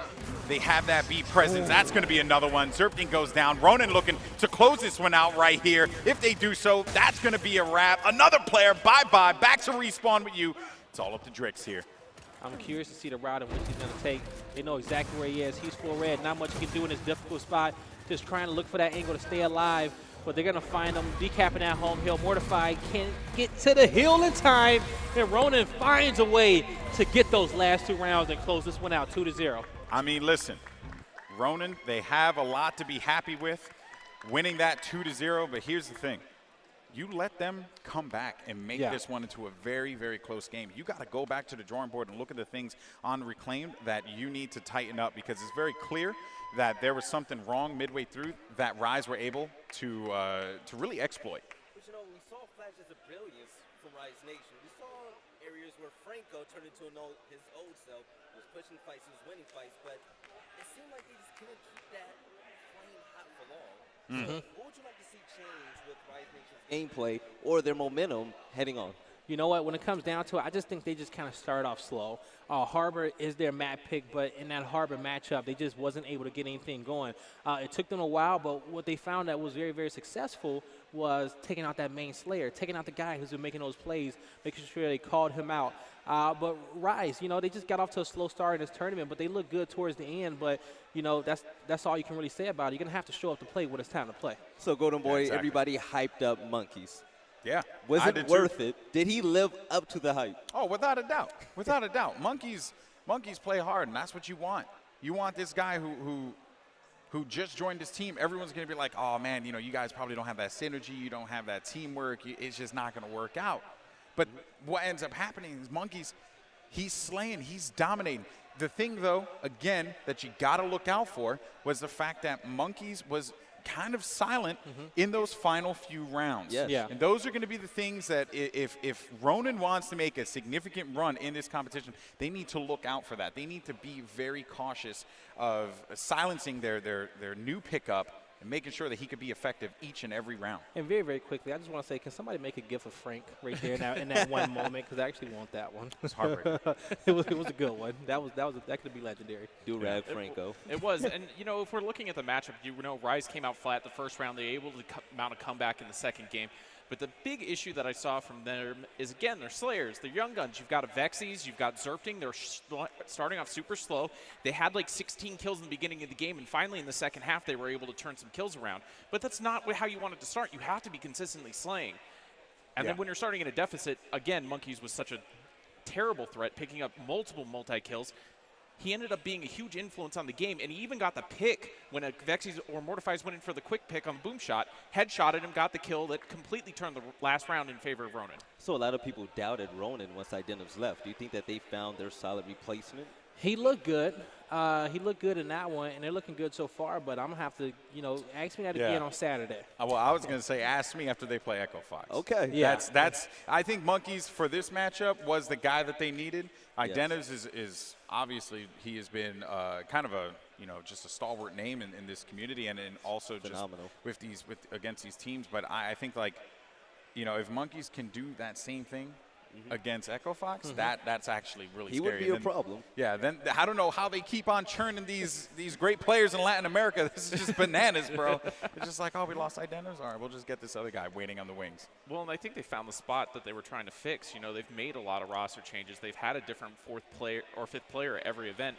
And so having somebody who's going to be consistently slaying and finding a new potential player that's going to end up filling the gaps for your team, it's going to give them that advantage going in, and nobody's played really against Monkeys. So this is a completely new look for other teams. They don't know his play style. They don't know his mechanics, so it makes it a little bit more difficult to read and know how to play against. But I also want to correct a statement that I made earlier because I was saying that this match is probably going to be #1 for the pools, and this is probably like that #2 matchup because, I didn't throw Echo Fox in that mix as well between the two of these guys.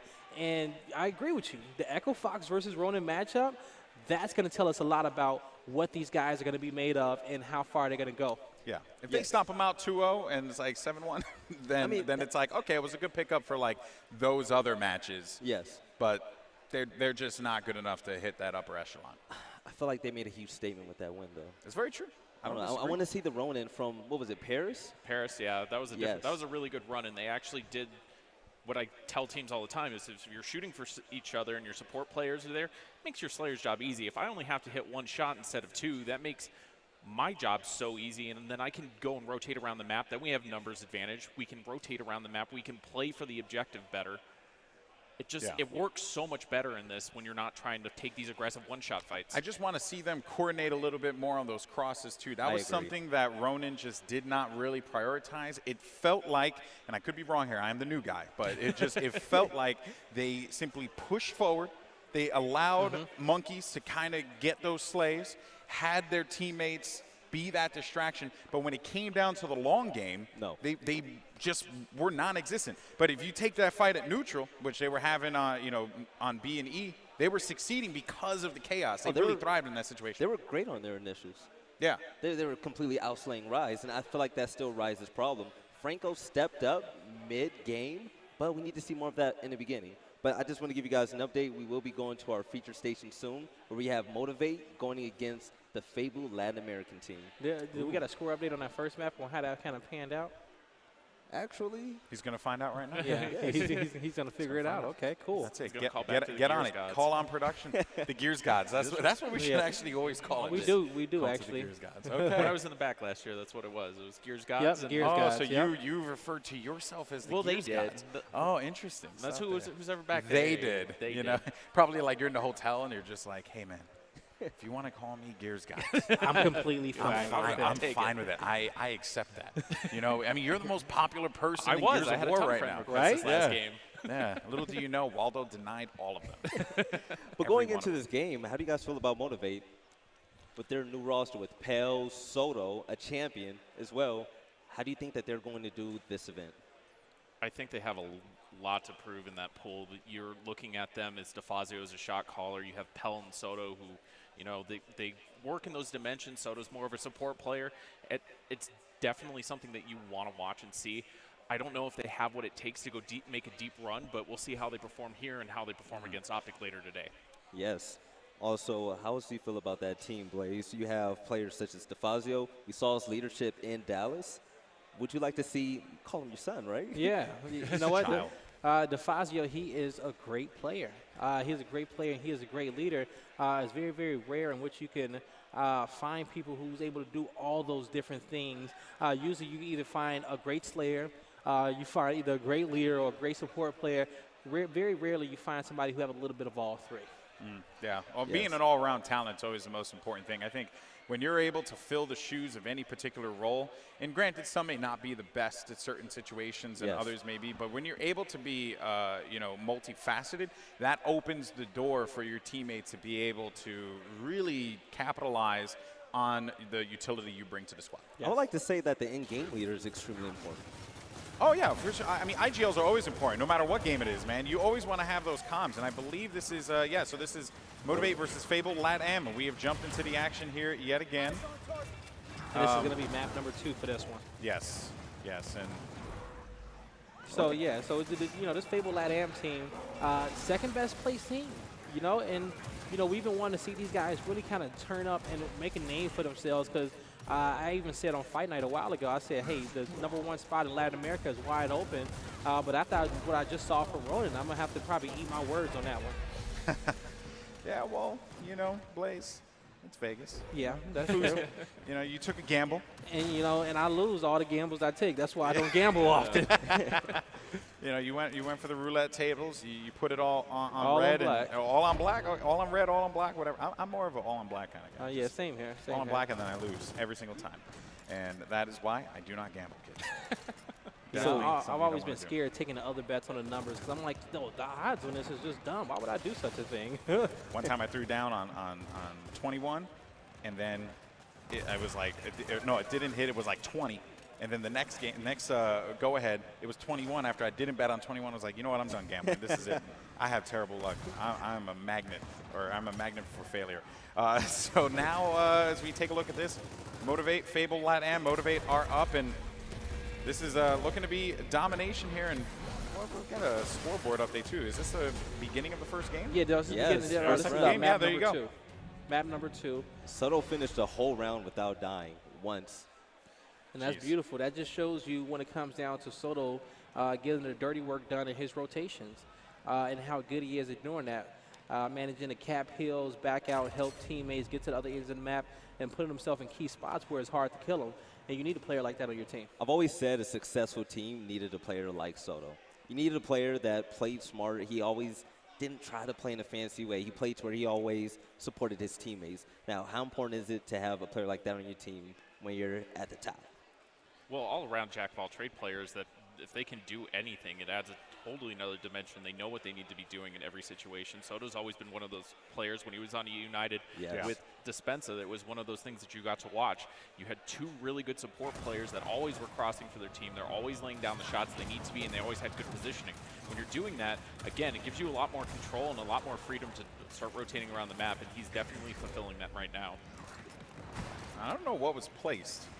Looked like I think it was Marx's, yeah. Okay. Mark's a place down. It's such a strong gun, man. It really is, and especially even, you know, they're making even more updates to it as well. But, you know, if you're able to connect with those headshots, then, you know, at that point, your opponent's just scrambling for cover, just trying to get their head down in that same process as well. So in the right hands, it's a very, very scary weapon. It doesn't headshot right now. Just everybody be aware, it won't do that right now. There is a quality of life stuff somewhere down the line where headshots will be coming back, but right now it's just a super strong long-range rifle. Used to be able to 2-tap people in the head with an active, so they disabled that for competitive for a while. But definitely still a very good weapon in the right player's hands. You know, we talk about other players that are in this tournament. You can look at Adverse and Sleeper from Ronin. You can look at Kyle from Echo Fox. Even Explosives from Optic Gaming, they can put that weapon to usage, and it does a lot in the support fire role, but it also opens up those avenues for other teams to make plays. So now you have the M-bar that was just put down over by maintenance, so that's going to be that fight for B. Even more important now, it's going to be a fight for that power weapon and a fight for that hill placement. Let's see what's going to happen here as Anthrax begins to push up. No kills quite yet. He was anticipating a player around that corner there. Does he want to push that 1v2? I mean, I wouldn't, but he seems to be very keen on doing so. And he ends up paying for that one dearly, ends up getting down right away from Heza.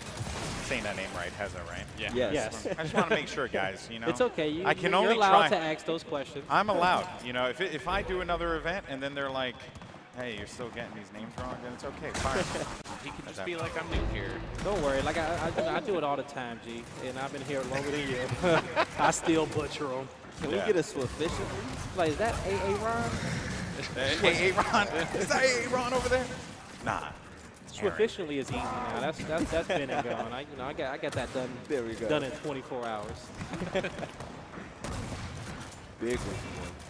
The good thing that ended up happening at the start of that round, though, is they were able to quick pick the M-bar and pocket it before he ended up getting killed, so they took the weapon off the map, so it didn't really cost them too much. Yes, you go down and get into the respawns, but that power weapon's down for a minute 30, so that does give you a little bit more range of control. We got Soto, who's looking to just support his teammates from the backfield there. Anthrax, Lancer down. He has a teammate in the scuffle too. Ended up getting that down onto Pell. But Pell and Soto really supporting each other very well.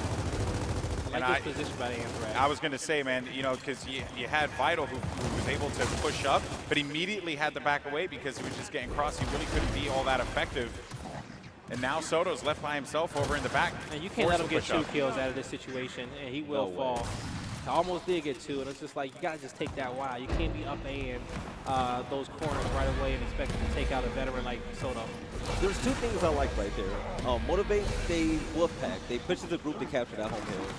But also what Fable did, they didn't panic and push him one by one and die. They waited to regroup and push them back out. And I feel like that's essential for success in this game. I think the other thing that Motivate has an advantage, you know, we talked about Hez's playstyle in the past. Heza is super aggressive in those situations, and he'll keep pushing that pace the entire match that he's doing it. Even though they're going to, Fable Latinam is going to end up taking the second round there. Or Hez's always going to be flying at you. It doesn't matter what it is. He'll wait around a corner, he'll wait for his opportunity, and then he'll pounce on you. And that's what you need out of a player like Heza. That's going to be one of your main players on his team. And one thing that makes Heza such a great teammate is his energy. And he has a positive energy between that, the kills, and everything else. You just got to stick with him. You gotta let him do his thing, so to speak. And, you know, let your team come out and make as many plays as they can. But when it comes down to your main slayers, you got to make sure that those guys are in good positions and they're going to have some help as well. You know, players like Heza, I like them because they're fearless. They run in any situation, and they're confident to get the one who win. They're confident every single time. But those type of players, they have this tunnel vision to where they feel like they always have to have their shotgun out. You know, they run across the map with a shotgun rather than just pulling out the pistol or the Lancer to, you know, weaken the guy or help out their teammate. Players like Heza, I feel like their ceiling is high, but they haven't reached it yet because it's certain fundamentals. Tell you what, you just chunked the hell out of that one dude who tried to run away from him on that one as you were praising Heza. So you gotta love when you see that kind of, that kind of activity happen. It's great because players like him, they're still learning. They're still learning.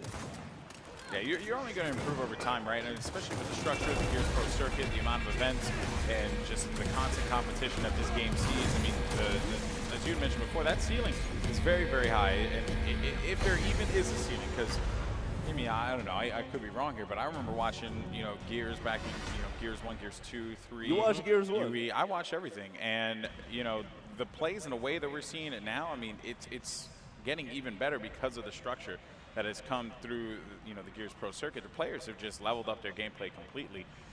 But, you know, different game type, though, so it is a different kind of world.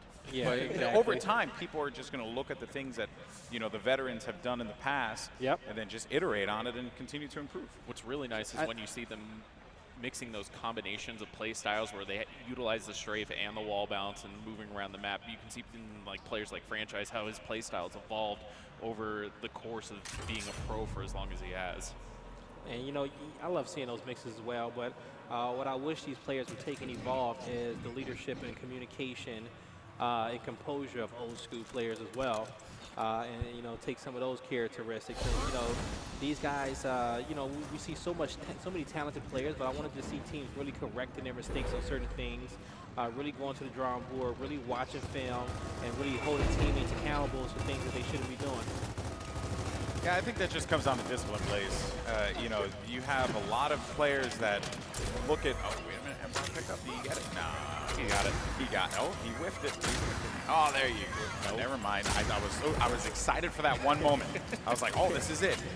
But you know what it comes down to? They have this win now mindset. rather than sitting back and correcting their mistakes and getting better in the future. They don't give themselves time to stay with teammates. Oh, there we go. He has it. They don't give them time to, work with their teammates to progress as a team.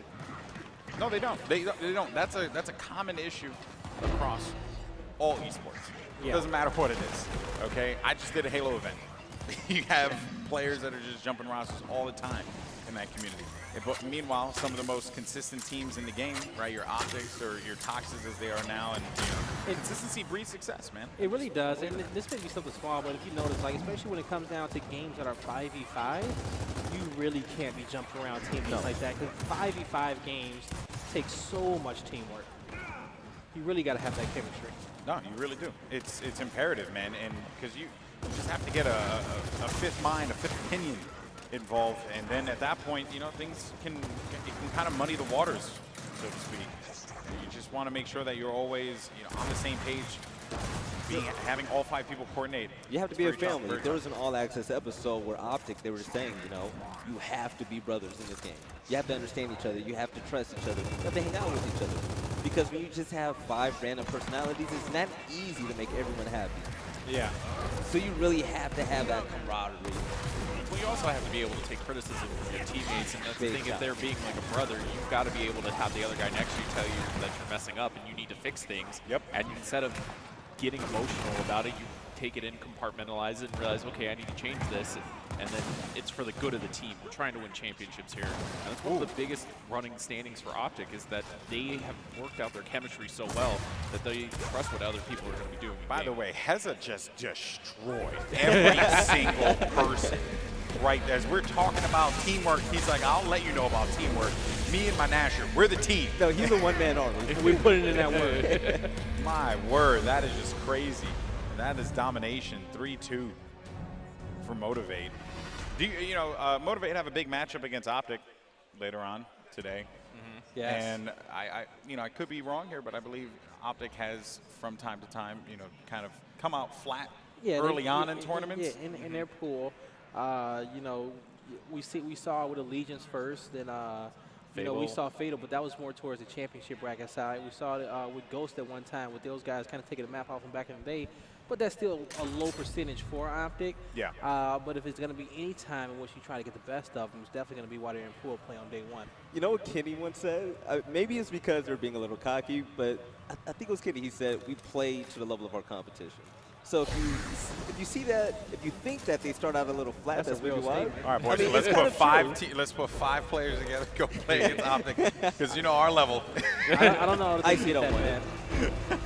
Let's bring it down, man. Let's show what real Gears is. Everyone just the way Cliffy intended, just lanters the whole way. No, you know how it is. You just don't walk into a fight and use ultra instinct right away.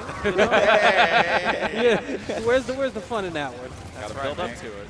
You think Goku's gonna start that fight against Hit and try and ultra instinct? He's gonna keep it. He's gonna be Super Saiyan 1. He's gonna keep it basic. He's gonna build up to Probably it. KO Ken. Just that's it. Easy. You gotta love the Dragon Ball puns.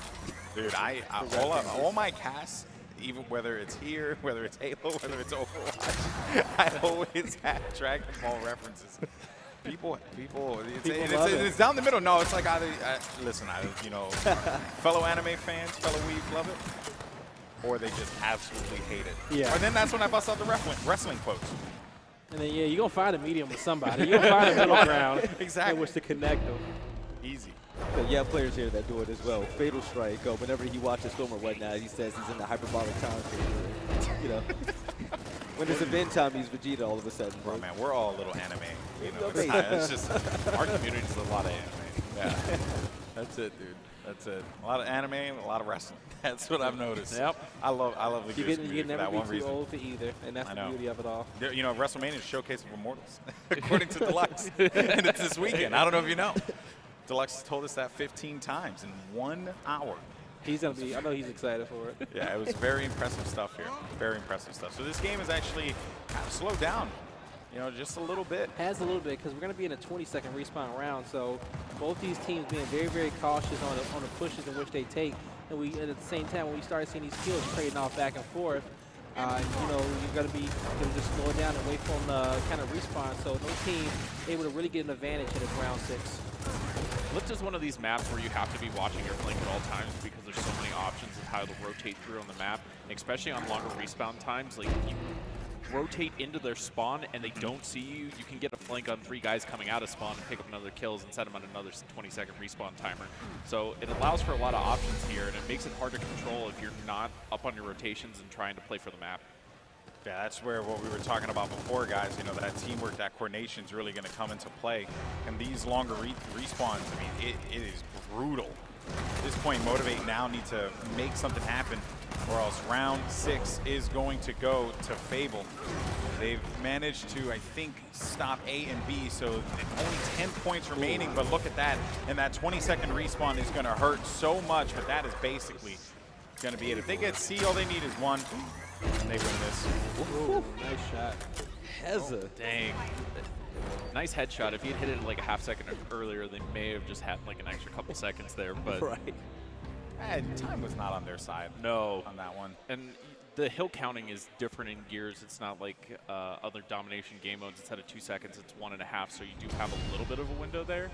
But keeping them on one hill was a good option for as long as they did. So, Waldo, how does the fight change when we go into the reset here, when we go into the flip? So what ends up happening is that the home hills go down to what they call B Street, where they end up fighting over.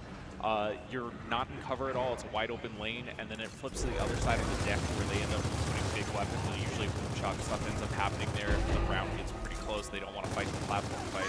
And so you see a lot of these opening crosses at the beginning of the map, trying to play for the home street, trying to get the early rotation, and use the control room to flip around the map.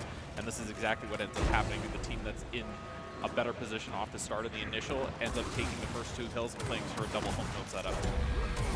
Domination about to come through, but it is shut down, and our next matchup is going to be coming in just a little bit. E United versus World Best. I can't wait to see that. Yeah? I can't wait. Can't wait. Why's that? Okay, E United, they made a statement in Dallas. They were the only team to beat Optic in Season 2. They got top 4. Next event, top 3. So they're slowly getting better. And they just won the 2K, Yep. right? Yes. They've won a couple Yes. actually in between, so. They did. But World Best, on the other hand, okay, so World Best is a funny team. So I've been watching them for a long time. They always start slow, always. And they're mediocre at times, but when they catch fire, one of the best teams in the game. They always make that loser's bracket run, and that's one thing that they're very, very good at doing, those loser bracket runs. It's like they go for the loser bracket. They like their backs against the wall. You could say they become the world best. There we go. No, but seriously, it's, Proud of that one. You know, Oh, it's a terrible joke. I give you some credit on that one. That was it's really terrible. night and like day. it hasn't been made before. It's really night and day how, they evolve, later on in the tournament. And they don't look the same on Saturday and Sunday as they do on Friday. Pretty wild to me.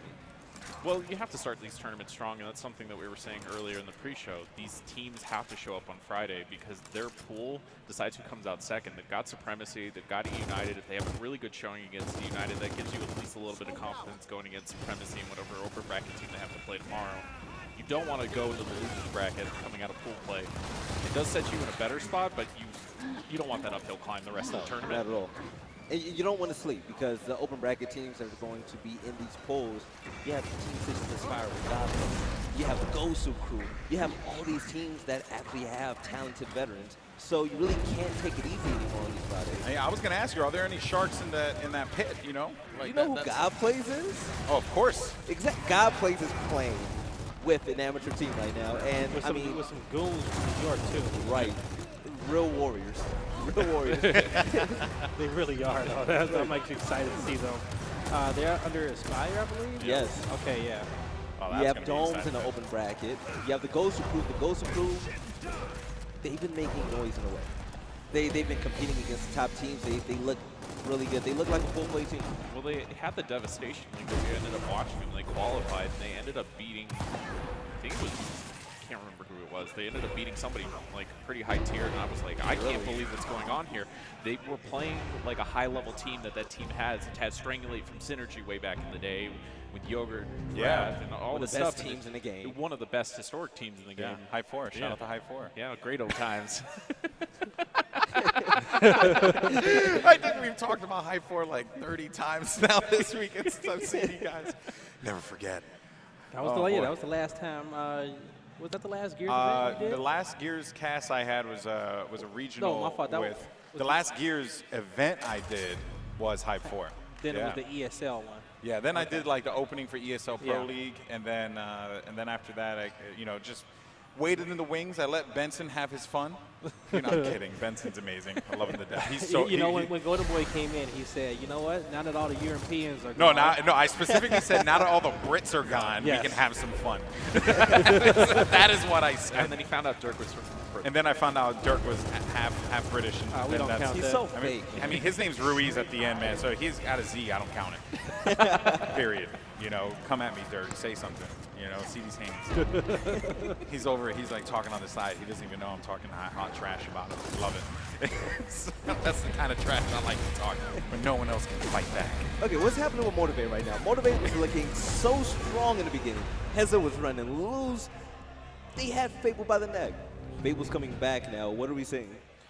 Hey, you know what? Fable, they're getting very, very excited. They found a few key kills in those last 2 rounds in order to chain together those dominations. You see in the second half, these Latin American squads, they thrive with these Botox. So when you put them down, you better be ready for that heat that they got for you, because there's always 11:59 somewhere in the world. I like it. Let's see that. I'm going to look online and find out. Probably is. Well, we didn't feel like we haven't really given this game a lot of justice as well, because I thought we were going to go into that United World Best matchup, but it seems like we're going to finish this one out. And Fable LATAM. So my understanding here, Fable has an EU team and they have a LATAM. Oh, their European roster is pretty nice.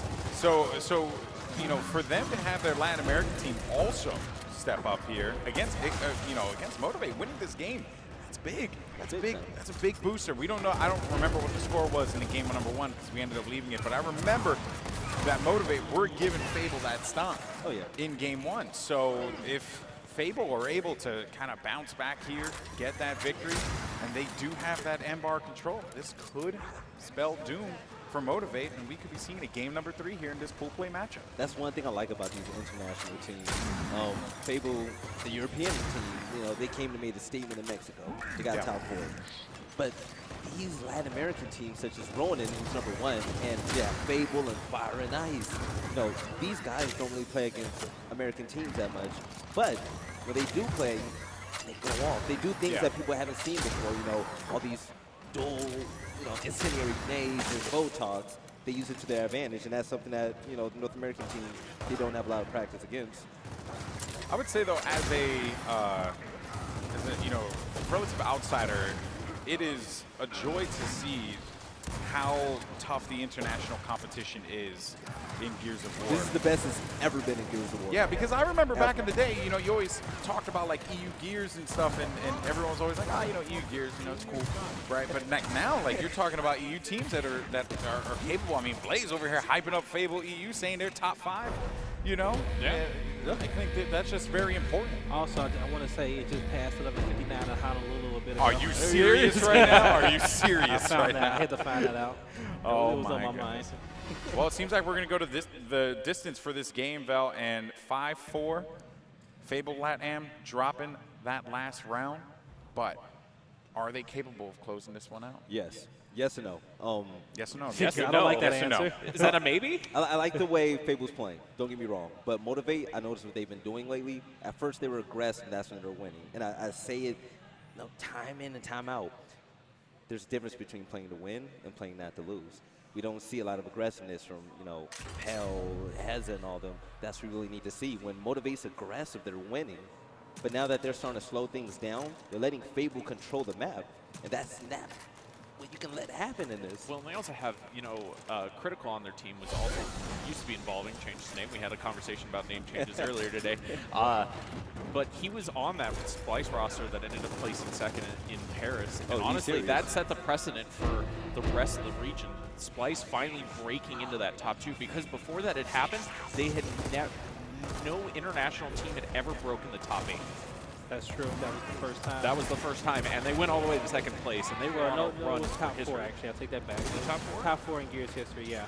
We had Wait, what about Dignitas? That was The Dignitas, yeah, that's That was four. four. But yeah, they did history with that one. And, you know, Fable was looking for the next team to do it, but we'll see. I want to see an international team win Gears Awards, which has never happened in the history of Gears Awards. So That's going to be tough with Optic and how they're playing. barely the North American teams could do it. Fable, Optic against Mexico. Fable should have beat them. Fable should. That's why Fable got so good, because they took them into pretty much game 3, round 11, pretty much. Don't hit your round, round 13. They took them the distance. So actually, probably Optic's hardest game that they played this entire season was Maybe that Fable match. Wait, what? Pick him up. Maybe he doesn't like him. They traded off and Because he's wearing regained health Optic and gear. the whole 9. Well, they were. At least they didn't get picked this time. When we were in Mexico, there was like 3 or 4 times where people were swapping weapons, and they got picked in the middle of doing it. Just, you hate to see that happen. You hate to see it happen. All right, well, as it currently stands right now, we have Motivate in the lead. They have D and E presently, and Heza has been putting on a show here. He had 21 kills. I believe at the start of the game, he was kind of low. We were talking about him being that main slayer for this team, and was just not really performing to the level that I think, you know, you guys were probably hoping that he would. Now, since then, has stepped it up big time. He's been that lead slayer for this team, but they need to be very careful about Anthrax. And you always got to be careful about Anthrax. That thing will kill you. But also, that Embar. You know, he's just as deadly. special delivery. Peekaboo. We're going to see in this one. You see the score, and that's going to be motivating that lead. Nate's going to get tossed out as well. Pell able to get a kill. And this is a big 1v1. I like how he got the kill, and he backed up once regrouped his teammates, left Pell by his lonesome. But the question is, these guys getting these kills, but both home hills locked down for Motivate. Got to watch out for those flanks. You were talking about it before, Waldo, right? If you're not cautious in that situation, you're going to get punished. Heza will come up on your backside. Touch you in behind, touch you on your shoulder. Touch you in ways you just don't want to be. Yeah. Sideline you. And just whisper in your ear, breathe. Be like, he rolls up, he's like, I'm here. And then that's it. Then you're gone. Back to the respawn with you. Oh, boy. Well, as we're talking about this here, it will be 5-5. And now, you know, you're saying no, but it seems like you're getting denied that victory. Motivate looking to close this one out here, boys. Hey, can we give a shout out to these weapon skins? The character skins? Oh, you gotta they're love fantastic. I know. I saw love an to see Optic it. skin. I was like, okay, that's Right. cool. Now, have you seen the Ghost Gaming skin? I have. I am quite It's like a a fan. little Louis Vuitton type of thing going on. I love it. Very, very clever. Everything Ghost does is they try and be stylish, so I get it. I respect that. It's classy. You know, keep it classy, San Diego. Anyone here watch Anchorman? No? No? Well, yeah, of course we've seen Okay, I'm Anchorman. just saying, man. You know, so if At you- first, I thought you said Carmen San Diego, and I was like, whoa. not Carmen San Diego. I ain't Why heard that in one in a God's long green time. earth would I talk about Carmen San I don't Diego know, because in 2018? I didn't like the show. You know, I was one. Don't you? Because you couldn't find Carmen. Exactly. Your It was always one of those guy cartoons. turns on the TV. He's like, "Where's Carmen? Can't find Carmen. This is ridiculous." You always got one of those cartoons in Stupid which shit. that always comes on, you just never watch. Yeah. Kind of like Old Canada when it came on Cartoon Network back in the day. You guys probably don't remember Old Canada, but it's Old Canada. What's the Did you watch the same Cartoon Network? Yeah. Were the you old in school Canada? Cartoon Network. They put on Old Canada, Space Ghost, Coast to Coast. They put them all on at late at night. Maybe I was a night owl. Maybe I was just up too late past my bedtime. Yeah, 'cause you're just it playing came Gears on of at War like too 2 late. a.m. You were just not hanging out with the girls in high school, and you were just playing Gears and watching Cartoon Network late at night. It's okay, Bobby. I understand. I was playing Mario. That's what it was. That was back in the day. Back. Okay, but what a transition though from Mario Kart to Gears of War. It's just not what you expect. All right, well. Right, looking for it. He's looking for those shots, and they're playing around it. They're being very, very cautious. They get at least one connection with it. He's able to get Soto. Drops him, but he was looking for another player through the smoke. Couldn't get him at that point in time. Respawns come in too, and Fable don't have that man advantage in this situation, so they're going to need to rely on that M-bar to be able to remove some of the players from the map, get them some kind of presence here. Neutral is going to go to Motivate. Motivate so close from being able to end this series. As they're up 1-0 if you're just joining us. Next matchup on stage is going to be United versus World Best Gaming. Matchup Valley's very excited to see. You guys aren't going to be casting this, right? Nope. No. Okay, so who do you think is going to take that? Oh, I like that. I'm saying no. United. Predictions. Give us your. I'm saying United. I'm That's going my to United. prediction. Okay, so Hot United take. versus a hot world best. Still a United? Are they Yep. are they hot though? It's Friday. We don't know yet. Exactly. You know, we ain't found out yet. That's what we waiting to see. So until You know what? find Ask out, me who I want to win at the end of the game, there we go. and I'll See? tell you. I like it. I stopped making predictions because I said the United was going to take Mexico, and then they went against Optic and got two twice. So. Yeah. I feel like there's a mental breakdown every time they play Optic. They looked like United It's looked like like such a everybody dominant plays it. and dominant the entire thing. They were 7-1ing, 7-2ing everybody they played. They got to Optic and they forgot how to play the game. Oh, yeah. We're the Get same those team. mental blocks, man. They inherited it from Echo Fox. That's what I honestly think. It just randomly happened because Echo Fox has that same block. In certain That has situations. happened since Gears 1. It's not because even. It's not even anything you inherit. It's just something. It's not even. It's not even something that they have across one team. It's an issue that they have with everybody. Okay, because when you win that much, and when you when you're in every single grand finals, and you win in the majority of 2Ks, no matter who plays you, they're gonna have a mental block. they're going to against be you. shook. Yeah, exactly. I mean, same thing happened with Infinity in Gears 1. When that's Blazing Eye just used that's to just play. what dominant It's just- teams do. When you're exactly. dominant, everybody has a mental block against you, pretty much. Yeah, I mean, really, that's just the nature of the beast, right? You go up and you see those, the people on the other side of the stage, and you're like, I know that they know what the hell they're doing. So there's not really much I could do to try and mix things up, but let's take a look here because it seems as if the fight has gone firmly to Fable, and they're looking to bring this one all the way to the distance. They dominated E. They have this one. And this is big. This is a big moment for Fable to be able to come back in this game. Those respawns are long at this You point. have to capitalize 20 at this seconds. point. They also got 2 booms as well. There we go. They gotta stop. This should have been a win. 6-6. There you go. For the bread. Okay, I was worried because they just did not push quick enough on that one. I was a little worrisome, and he missed that boom shot. So it's like, yo, dude, if You're cutting it close. give this one Almost up. the same scoreline in which we saw in Reclaimed Ronin versus Rise matchup. Yeah. But we are going to another round 13, folks. So let's see. They put the block down in control room, and this is what I call the YOLO shot meta. It's you only live once, and you fly forward for 22 seconds, and the first one out gets it. This is it. And already starting the day with multiple round 13s. That's good. That's what I like to see. Let's get more gears out there. Let's watch some more gameplay. Let's see who's going to be able to get this win. Heza gets that boom shot, and he's going to run out of there There's no way so you fast. got that without That was getting so down. free. There's no way. You can't let that happen. You have to have a guy gunning that spot. Even if you can't see the pickup and know it's there, you just have to be crossing the line. The to make boom sure shot that is the main focus on this map You right just shoot now. the spot where it's at. Make sure that that guy doesn't get out of there. If he's picking it up, he's going in hurt. This is the second one. This Now is you can it. see the rotation there. Heza's going to be trying to play for this. I think that's it, though. They need to set up fast. You set up very quickly here. The question is, are they going to be able to do it? Domination's coming in. Motivate looking to shut down this series. 3 seconds, but it is going to get denied. Once again, a nice shot, though, coming in. Critical, you got him hit those. He's able to find one. Big plays from Critical. Gets the headshot on DeFazio, and they're right back in this game here, folks.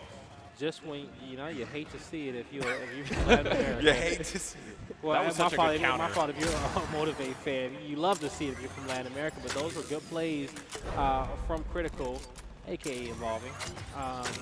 But they're holding off strong. Now they're pushing forward to try to get the domination. way this is but most happening. importantly, I think they just need to stay alive and try to fight another team fight. The boom shot's coming back up here soon, so they're just trying to keep in check.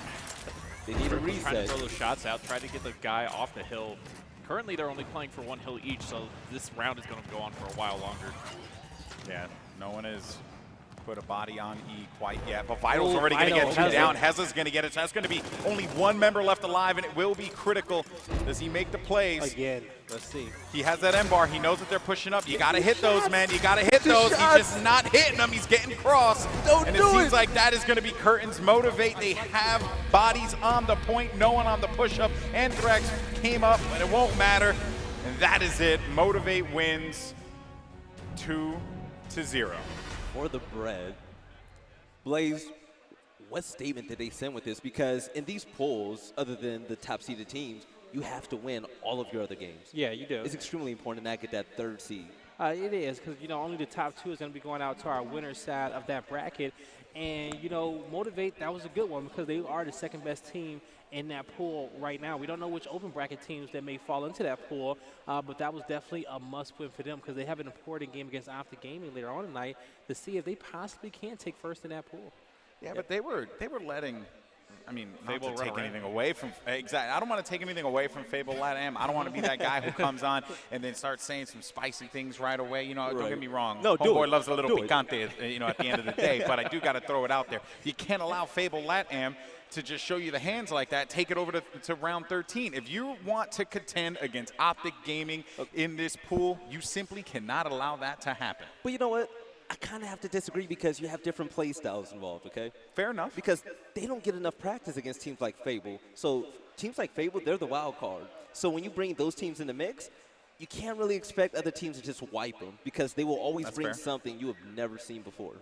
I think the other dimension of that, though, is that round 13 is actually really scary where they have full control, they have boom shot, they've rotated through, and all of a sudden they lose on an M-bar placement that sneaks around and then turns the other side of the round again.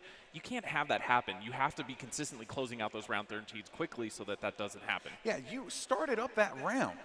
Heza just ran in and got boom for free. Basically, And yes. they weren't able to end the game right there. No, You we've- have to shut it down. We've seen some pretty exciting games so far, but the one game that I am most excited to watch, United against World's Best Gaming, excited. will come soon after this short break.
Play new exclusive Xbox One games when they launch with Xbox Game Pass. Start your free 14-day trial now.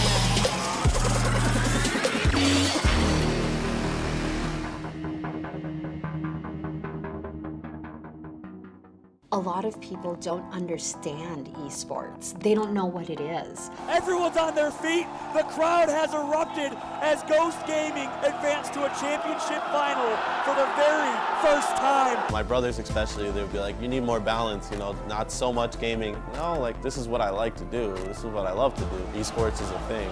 The victor's decided by who's the best and who puts the most work in, who's the better player. That's the ultimate goal for everyone. No one should be happy to get second place. No one should be happy to get top 8. It's first place or nothing. We're losing because we're getting out-teamworked. Jeff had a crucial call-out where you remember you came off spot and you got flanked on the home? I heard you, but it was vaguely. I'm feeling better after the win today, but it was still very, very sloppy. Our potential still hasn't even been hit. We've seen it maybe 2 or 3 times out of the 4 weeks we've been together. I really love winning. I try to pump up my teammates. If we're down on points, I tell them it's not over, we're still going. You have a chance. I would describe the Gears esports community as a passionate, loud group of people. The more people you hear cheering for you and they're going wild, it just makes you want to keep doing it again and again and again. It's amazing. It's unreal. You know, it's surreal. Like, they're walking up to me with my autograph. They want to know me. And, like, you know, they're telling me things. I'm like, no, thank you. Like, thank you for your love. Like, you power me forward. The advice that I would give parents who have children who are heavily into video games is support them. Coming from where we came from and to see the good kid that he is. It brings tears to my eyes because I didn't never think that a game would change our lives so much. And it has. It has. You know, when we end after Championship Sunday, we're all in tears because we can't believe this is our job. This is what we get to do. I just wish that we could show more of what esports was. They're not just gaming. They're doing more than just your average high school sport. The future looks crazy. It looks like Gears is going to be around for a very long time, which I'm happy about because I've been playing since I was 11 years old. I'm virtually been playing Gears for half of my life. The future is very, very bright if you're a Gears fan.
What do you think about today? What do you feel about this event, and how do you think it's going to go for you? I think this Friday is big for us to kind of light that spark that we need as a team. We need that momentum. We prepared a long and a hard time since Mexico, so we're just trying to show that here today. That's right. So I say you guys. I agree. So I say you guys shake hands and let's do this thing. Let's do this.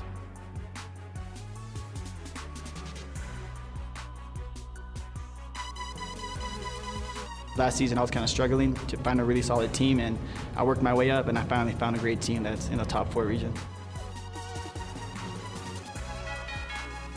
Outside of the game, it's pretty funny. We all mess around. We always mess with each other, and just we have a great relationship as teammates. So I feel like that transition is over to in-game. You know, we feel really comfortable as just friends and as teammates. You know. Lava and Crash are the in-game leaders. Me, Jeff, and Shock are pretty much the slayers, and we give our inputs here and there when we feel like there's something to be said.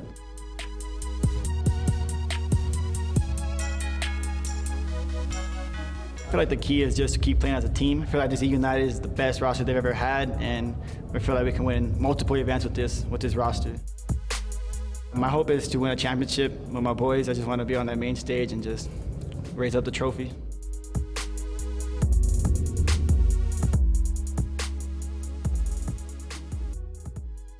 E-United going against World Best Gaming. I am so excited. Once again, Cleaner, when we talk about E-United, 4th place their first event, 3rd place their second event. How do you see them ending this event? You know, E-United, they've got a phenomenal roster, and the thing is, you have a lot of talent on this team. It's just a matter of if they're going to be firing like they were. I mean, coming out their first LAN together, placing top 4? Yes. That's absolutely incredible, and they've just been steamrolling. They have the momentum. Now, the thing is, you know, you look at World's Best, and you have a phenomenal roster as well. You've got a new addition with Clouts coming in since Wildy is retired. I think we're going to see an interesting match. United, they definitely have a sharp edge going into it, though. So with Clouts filling in over the veteran Wildebeest, do you think that team change will hinder World Best at all? I actually initially thought it would because, you know, Wildy being the veteran. But what I've seen from this team, they haven't skipped a beat lately. They actually qualified for the Devastation League, and they had a good showing there. They didn't necessarily win it, but being able to qualify over teams like Ghost Gaming and Ronin, you put on a good show. So I'm excited to see them play. So if you're World Best Gaming and you're going against a team like E-United, a top 3 team, what type of confidence do you have to walk in here with?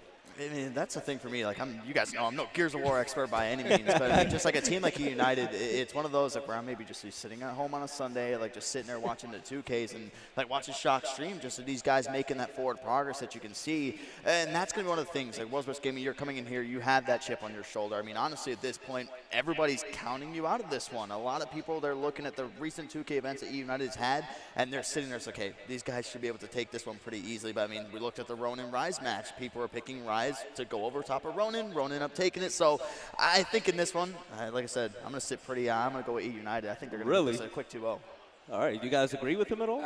It's hard not to, especially after seeing what happened in Mexico. This is sort of a little bit of a rematch. Obviously, you said the roster swap of Wildy and Clouds, 14-2. And it wasn't close at all. They were completely disrespecting World's Best, wide-buttoning them, and just showing them that you're just not on our level. So what are the keys to victory if you are World Best Gaming? Honestly, it's kind of the same as their keys to victory. You got to close out these rounds when they're close, because World's Best can do a good job of getting ahead in these rounds. They just failed to close it out. Another thing is, we said before, Eternity needs to go off, as well as Crushmo. They need to be able to go off and take the game over. And the last one is Firearm. Give Firearm the sniper. Big time, yes. The keys to victory if you're E-United, as they said, Crash is the leader. When Crash lost against Ghost Gaming, he came up to me. I feel special. But he said, we don't shoot for each other. Why? And I feel like they've been quiet lately, and they've been practicing. They won the last 2K, and I really think that they're going to come here and make a statement. But who on that roster really stands out to you? You know, we've got a good... Welcome to the hot seat. You know what? PR. We were talking in the back about Rezik. Rezik stands out to me, but now to me it's Shock. Shock, you know what? He's really evolved into a great IGL, you know, and he has grown tremendously. You know, coming from just subbing with Optic Gaming, you know, and you see just this progression that is Shock, and then putting together this roster of like young guns essentially, because that's what United is. They're young, hungry players. Rezik is a phenomenal player. You know, if you get a sniper in his hands, I'm never going to push that man. You know, it terrifies me.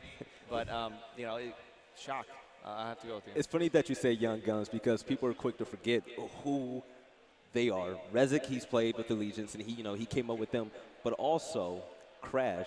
Crash played with Explosive. Crash played with the God Squad in Gears 3. The Glory Squad. Exactly. So tell us a little bit more about that Glory Squad and what Crash does to really put this team at the top. I mean, back in Gears 3 for that Glory Squad, it was at Soto, Explosive, Solars, and Crash. Yes. And he was actually known as Perspex back then, I Yes. believe. And just, they were such an aggressive team, and they took what Synergy did in early Gears of War 3 of that aggressive playstyle and just revamped it and just turned it into what we see now in Gears of War 4. Yes, and I'm looking at our map bans and picks. We have Harbor as the first map, Forge is the second, and a tiebreaker, if needed, is Foundation PR. What are your predictions for this? Just judging off the maps alone, I got to go with E United 2-0, simply because I've seen them beat Optic on Harbor, and Forge is kind of their map. They can team fire on it, or they can take those aggressive fights that we see them love. Yes, we're kicking this off on Escalation on Harbor. E United against World Best Gaming. PR, take it away. All right, ladies and gentlemen, we've seen this rematch once. World's Best looking for revenge against this E United squad. Are they going to be able to take it? Only time will tell as we're jumping into the first round.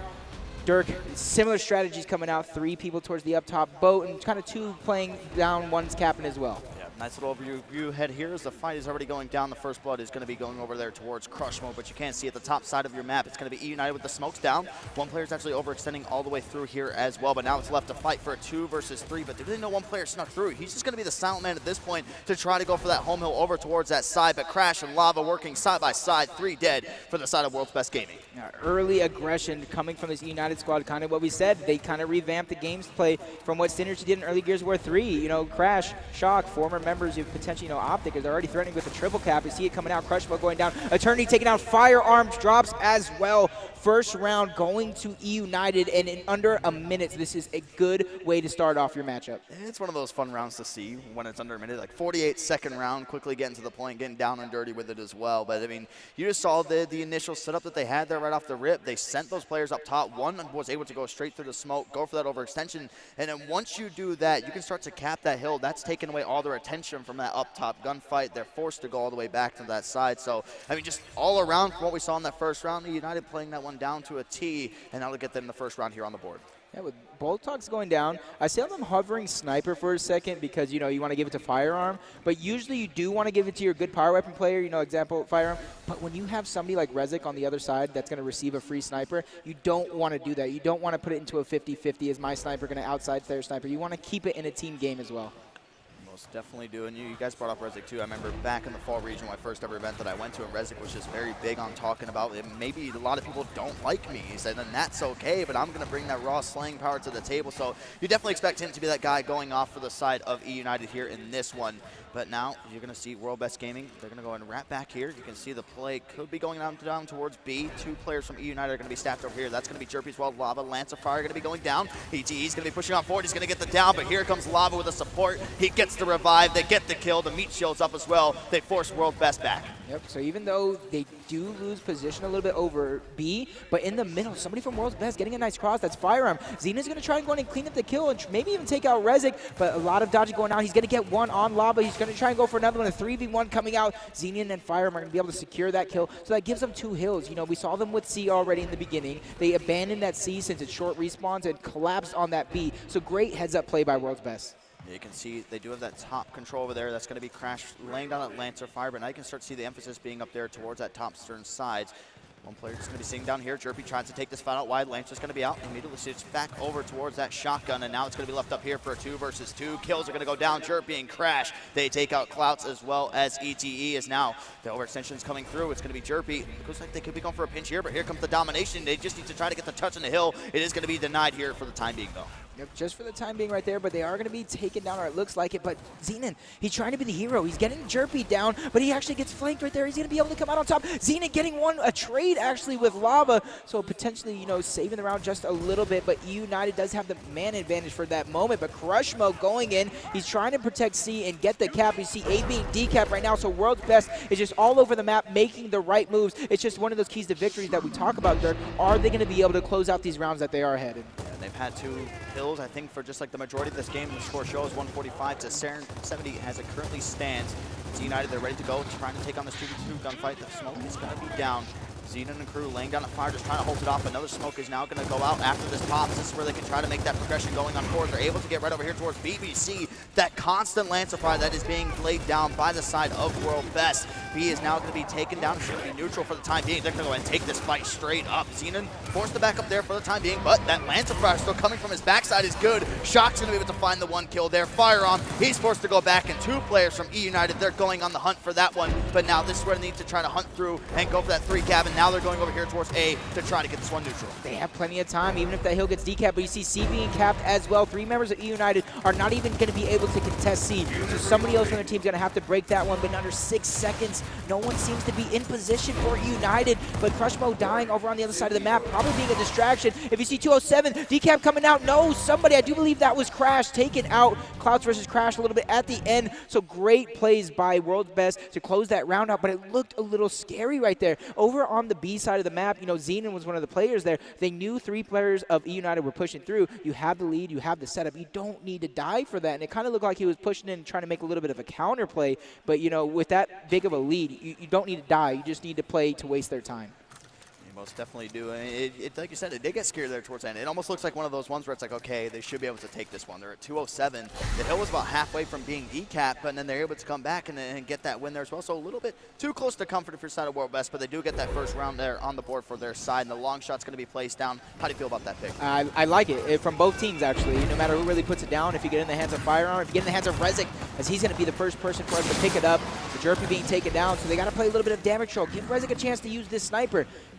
Just slowing it down right now, not trying to be too aggressive, not trying to get into one-shot range. Lands the body shot right there. Body shot is almost just as good as you see him going down shortly after. 3 members of World's Best are falling. I do expect them right here to keep the pressure on Clouds and eventually take him out, but they need to do it quick before the members of World's Best are spawning up, and Mr. Krabs coming out. Rezik, he's actually going to be down by Eternity. This is a huge fight. No, it's not, as you know, see the hills being decapped. So great plays by World's Best. It did look like their backs were against the wall, and they made a little bit of offensive play behind the backs of E United. Yeah, so now it's going to be United in control of that A and C hill. There's still going to be a player over there decapping that B side, but now here comes the push coming in from C. Rezik's going to miss that shot right there. Almost lined up the sights to peel the lid back, but he's not going to get that one. Trying to get a read on any of these players, trying to get those marks down there as well, but now he could have his hands full. You see Clouds and Firearm getting ready to make this push up towards here, and if Rezik is going to have that teammate support up here towards that top stern side, you can see how patient they're waiting. They're getting ready to get this crossfire, and they're waiting for the smokes to pop. That's when they make the move. He does get the body shot in, so now it gives him that intel. I got to read on somebody. Get out those pistols, try to get those downs there as well, but you can see the progress that Well Best made up top. But again, Rezik, he's going big there. He finds a kill on a turn.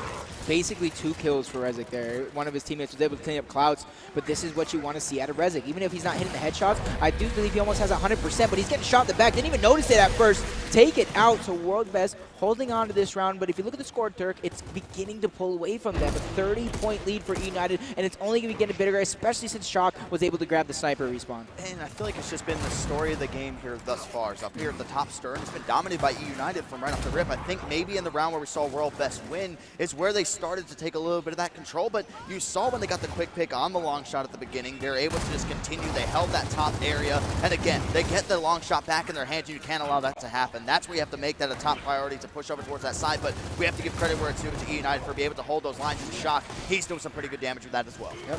I expect once there's an open moment, Shock might trade it to Rezik, but not anymore as it's taken out. It's going to be a great play by Fire right there. Probably unintentional, getting rid of that sniper. If you look at the score, 165, 125. They do not win with, or they do win with 1 hill. So World Bet's going to have to actually push up and neutralize the 3rd hill from E United, but they have roughly 30 seconds to do so. See Rezik wins that 1B right there against Crushmo. Now they're pushing on here towards that B ring. You can hear music start to tick in the background. Rezik gets a kill there on Clouds there as well. 2 hills going to go in favor of E United as World Best. They need to try to pull off a miracle here and go for all 3, but you can see the pressure that they're applying. You have Xenon. He's working side by side with Farm, but Lava and Jerpy, they're going to have none of that one. This is going to be an E United round win. They see World Best kind of trying to fight back middle to late in that game. They need to start getting the train rolling a little bit sooner, whether that be, you know, wait for your teammates to respawn. Stop making your respawns get staggered where you're always in a 4v5. But on the flip side, you know, United doing it right is Rezik landing body shot after body shot, and just that allows his team 1 to 2 pistol shots right there, and it's down. It starts it where they're down, they're full red before their push even starts. And how do you like that right there? They went ahead and blocked off the 2 weapons up at the top side of the map. Do you think that just from either side, do you think that's maybe saying a message like, okay, they're winning a lot of these fights, we don't really want to take it? It's just, kind of a little block. There's no real weapon you want to put down there. If you put a mark, so it's going to get annoying for the people on Wench. Same with the Hammerburst, especially since Jerpy is probably one of the better players with these side weapons. See now the fight's going to go top as we talked about before. United, they have been getting this top stern control, but now more smokes just keep on going back and forth. There's going to be firearm, he's going to be stunned, but again, Rezik's able to sneak on in. They do get that long shot, so now Crushmo, they're going to be laying down some fire through there, but again, here goes the damage being done by Rezik. He's not getting the kills, but look at the impact that he's able to make. He's making sure players aren't going to be able to peek out anymore, as now one player is getting very aggressive. Rezik is going to be isolated here in this situation. A shot comes in, Xenom finds one, Eternity finds another, Firearm follows it up for number 3. 4 dead for the side of E United. Shock, the last stand. Yeah, Shock getting that kill. It should be a world best round, but actually a pretty neat kill right there for Shock. It's those little victories right before you lose a round, those little battles. You didn't win the war, but you won the battle right there. So you bring that into the next round, trying to keep the momentum for your team, but it's all tied up here 2-2. So, the next weapon placed down is kind of be a big weapon in my opinion. You use your X's, so it's either going to be nades, it's something inside of B or middle, insins as well. You don't typically see boom shots down, especially from two teams like this, which, I know for a while, they don't normally put the boom shots in either one of those spots, so it's going to be one of the nades. So you see the frags are going to be put down there over towards that B ring, tied up at 2 apiece as we just saw there before. So we'll see if teams maybe change up the strategy a little bit and try to make those frags a priority. As you get a look at the overhead map here, just big shout out to Cleaner, the most handsome observer that we have here. Sorry, Waldo. Yeah, definitely doing an excellent job here there as well, but you're still going to see the 1Bs going down towards that B side, and obviously trying to get that winch, trying to get that stern control is just going to be one of the biggest parts about this map. Yep, and Lava with the Boltok, I'm not saying Cloud's anything with it, but Lava and his Boltok, we've seen him, from Gears of War 3, it's just a force to be reckoned with. You see Jerpy actually putting the face down over here as he's going to get the early kill on Xenon. So first 2 hill captures going to go in favor of World's Best. The fight on the boat also going down. It does look like it's going to be in E United's favor as Rezik and Lava pick up a pair of kills as well. Cloud's doing what he can, but Shock with the sniper yet again, and that seems to be the trend. It's just all E United all the way. Definitely when it it comes is. to power. Eternity going on forward. This should be the kill right there. You'll love to see that.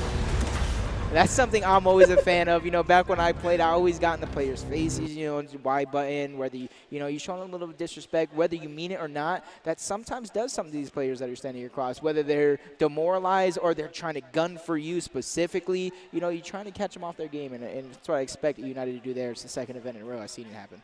So you see right now that's going to be going down. Looks like the Insins over here towards this middle map too. So you're going to have the frags, you're going to have the Insins, you're still going to have the long shot going up top, as well as the Boltoks still being down there on the map. Like we said, the score is close. It's only separated by 1 round, but you just have to think with how much E United, how much control that they're getting of Winch and Stern, that the game is in fact this close. Because once they get that control, they've been dominating as well. But World Best, they've been finding a way to bounce back.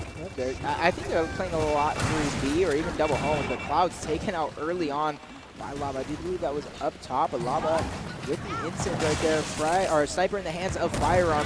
The first time we're going to see Firearm really get an opportunity to put that sniper to use. He's going to quickly roll back, trying to gain some position or an opportunity to put the sniper to use. Misses that shot right there on Lava. That's actually a big shot to miss right there, especially since Lava does have the damage lead on him. And his flank coming out, Crushmo trying to do what he can. 2 people die to Rezik on that flank, and especially since 20-second respawns, I do expect United to put the pressure and keep the pressure up. That's the thing too. You just love the strategy that went into that. Okay, we know he's going to have the long shot on the home hill. I have him distracted. Let me pull up the pistol and try to do as much damage as I can. Meanwhile, while that's going down, somebody's coming around there on the pinch, but you can see World Best off the respawn. They're able to force the players back from E United to retreat over towards this ramp. And I see Xenon's going to be putting that aggression on, but here comes the crossfire with the lance. He's going to find himself pretty weak. Rezik looking like he wants to try to take this gunfight, but now he just needs to go over here towards this dark spot, try to lay down, and Lava's going to be joining support, but now they're going to be left here to fight a 2 versus 4. Yep, and if you keep this battle right here, in my opinion, it's really big because 30 seconds the sniper and the instants come up. So usually whoever wins this fight might get control of the weapon right now. As you see Xena trying to backtrack and keep possession of that top stern. Eternity going for a little sneaky play on Shock. He's going to be taken down as well. United going for Mr. Krabs, sneaking the triple cap out. C being decapped for World's Best. But with these weapons, like I said, in under 10 seconds respawning, you expect a play to be coming out from both teams to capture these weapons. Let's see what they do. I believe there was actually a player up there towards that top stern side. You see Clownsy's making a move, so they do have that complete control. It's nice when you see the players fanning out. They already have somebody over there towards B, so now it's going to officially be capped. It's going to be Xenon fighting this fight. I believe it's going to be a 1-1 here with Jerby. He's going to be able to come out on top there and Clouch. He takes the long shot during that entire process as well. Firearm's going to find a kill. 2 players dead right now for the side of E United that forces playback. But look at the top side of the map. You're going to see Shock. He's finding himself in the engagement. He finds one. That's going to be traded out. But one of the pods you can take it away from this entire sequence. Crash, he gets away with the instance. Yep, and I'm keeping track of these weapons here. 10 seconds, and the nades are up. But Clouds does have possession of the sniper. You see him on the backside. He's actually going to be taken out. He died with the sniper out. That's an opportunity for E United to get that sniper in the hands of one of their power weapon players, mainly Rezik. But with nades up as well, you can expect something to come out, especially if you're in position of these nades. Those could be huge coming late into the game. Some of the things too is that now somebody has picked it up, so it's going to be Lava going to backtrack, so they got that read. He's like, okay, he has it out, it's going to be on the floor. Let's go ahead and get that one. So now Lava, he's going to be here by the winch, and now he's going to have this crossfire going down with the 2 Hellcat lead still in going in favor of the side of World Best, but now they're starting to push on forward. Lava trying to line up a shot, not going to be able to do anything there, but his teammates are going to be able to clean up that work. One player now coming up off the spawn. You see they're making B a priority here, but now the smoke's going to go out and the push is going to come in. Clouds versus Jerby up here towards the stern. Here comes Lava the pinch. Clouds going to be able to find himself one. Can he spot the player coming all the way around? Clouds trying to win this gunfight. Lava now to be here on the block. Shots going down and Clouds goes big there. Realistically a 1 versus 2 in that situation. 6 seconds remaining. Is Cloud's going to be able to get the touch on C at the very least. He's going to have a battle in front of him taken out. The United's going to go up 4-2 into the half, and this is a lead you really want. But out of World Best, they're showing something that they didn't show last event. They're showing that they can keep up in these rounds, kind of like you pointed out. United had control of the stern almost the entire half, but World Best doing their best to stay in the rounds and keeping them close. It's kind of like, I mentioned it again, second time, their key to victory. You got to be able to close out these rounds. You got to make sure you also don't fall into a hole. For a team like this who can't close out rounds, if you fall into a hole, you got 2 daggers in your back instead of 1. Yeah, I mean, like going to that point too where you say like, you need to close out, and that's one of the things too, if you're World Best and you get off to a hot start, you do get that power weapon first. You need to be able to utilize it and play your cards right and go forward. That's where you need to really capitalize, because if you let it slip too much, that's where United, they're gonna bounce back, and that's where you start to see them. They got that long shot down, they picked it up, and that led to a round win. So now they do hold that 2-round win, currently sitting at 4-2 as the fight's going down here on the book. Journey gets taken out early. United choosing to actually play towards Wench instead of E. Something you don't normally see too often, and it's working for them. Seen in the last member alive, you see his health dropping on the side, full red. He's going to be taken out, 5 dead at one point, but Eternity spawning up, Cloud spawning up right now, but United putting this pressure on, and they're putting it on all the way. You see the Hillbig decap, Lava taking out Eternity right now, and Cloud to be taken out as well. Crush Mode falls, 4 dead yet again for World's Best. United putting on a show for us. And that was just like, it's one of those things, it's like a thing of the beauty. Like, you know that World Best, they have to try to flood into the hill right there, but everybody's getting out in the action. I think you had Lava, the person who was just sitting out there in the front lines. He got a kill. Somebody came up from the stairs like, hey, let me get on the action as well. And then they found that one. So it's just one of those things when those respawn timers are set back to the norm at the very beginning of the round. So you're going to see that constant flood coming in. But it's very impressive when you're able to string those kills together that close to where you can just keep on forcing them back to where it looks like it's honestly like a later round of escalation. Yep, and you see after 1 round, 5-2 into the half. If you look at the score, 4 members of World's Best in single-digit kills. On the other side, it's 4 members who have 12+ kills for E United. So I expect World's Best to try to gain some momentum here in the next 1 to 2 rounds, because if you go down 6-2, yeah, that's something that's very hard to come back from. It definitely is. You can see Crushmore's already found his way forward here. 2 players going up on top, and now they're going to be forcing them all the way back. Their crossfire's now going to be coming in. Farm's going to find the first kill throughout this entirety of the thing. That is going to be on Lava. Crushmore doing an excellent work and just doing the damage right now. Look, he gets 1 player down. There's still going to be 2 more stacked over top, but are they going to know that Crash? More shots still going to be coming in there from Crushbone. Look at this, 3 E United players all here towards the winch, and now this ready to try to regain, trying to make something happen. Cloud's going to have Crossfire coming over there towards that rampant Crash. They're able to still stay alive throughout this entire sequence, and throughout the entirety of the thing, they get over towards E, they decap it, and they're very close to actually getting that cap as well. But here comes World's Best fighting this 3 versus 3 over towards E. Yeah, we see it's going to be a little bit of brawl, kind of trading kills back and forth. E United finally getting the lead right there, but Eternity versus Crash. 1v1 up top at E. I do expect Crash trying to push this fight. Eternity full red. Eternity a veteran to Crash. A little bit of a newer player here. Eternity running roads around him right now. With Triple Cat coming out. Crash needs to get this touch. Eternity has his back right now. He's going to be able to get the cap. Crash, smart plays, good communication, I would assume, coming out from E United, letting Crash know he does not have to die for the E, but the triple cap soon coming out. It's going to be Xenon on the home all by himself. Cloud's doing what he can with that support fire from B. Xenon getting one, so this is huge plays for our world's best. Shock is down as well. Xenon just needs to stay in the hill. They need to push through right now, and it's going to be Cloud Xenon. They're going to be able to stop him. 2 more down again, but they did get the reset on the timer. 3 down, Crash. The only member alive, he's in the middle of the map, not able to get the touch. You got a question though, is this a momentum shift for world best, or is E United just having a little bit of a fluke of a round? And I feel like it's just always in those situations too where it's so hectic. We're just trying to keep up with everything. Oh, it's almost going to be a triple cap, and then immediately just goes away and it goes right back to it. It's one of those like where everyone's kind of running around like a headless chicken. You're just like, okay, we came out on top of this. Then, like you said, that's going to feed that momentum going to your side when things are getting close like that and you're able to pull out the clutch and come out on top. So world best, they're going to put their 3rd round on the board here. So we'll see how they're going to bounce back there. Like you said, from E United, it was just a very sticky situation going up top there towards E in that 1 versus 1. The fights were going down that home hill, I think almost close to a minute throughout that entirety of that time as well. Long shot is going to be placed up here, so lots to fight for up in Stern. Yep, and you see they placed it for Rezik. That was E United placing. Shock getting 1. Crash opening it up for his team as well. 2 dead for world's best. They're going to have their backs up against the wall, especially towards the Stern. But if you look over towards the little highlights out there, they actually backed off Wench. They're playing damage control. They're trying not to stagger their spawns, so that way they're not constantly in a 4v5 or a 3v5 and giving E United every advantage. But you gotta be careful on this retake. You know Rezik has sniper. You know he's probably one of the better snipers in Gears of War 4. So you gotta make sure that your routes that you're taking hide your head as much as possible. You can see he knows there's gonna be 1 player over here. The smokes are now gonna go down. This is where the push starts to initiate for the side of World Best Gaming. Rezik's gonna went back up on with this long shot. It's gonna be Crush Mode. They're getting a lot of the map control up here towards this side 3 versus 3 fight. Rezik's gonna pull the pistol out to try to do some damage. But here comes the Lancer. He does get some shots down into one of the players, but he's gonna fall. But the good thing is he did pocket that long shot, so now it's not gonna be available for the side of World Best to try to get this one. But now they're pushing down ramp. They're trying to pin the E United players towards the bottom half of the map.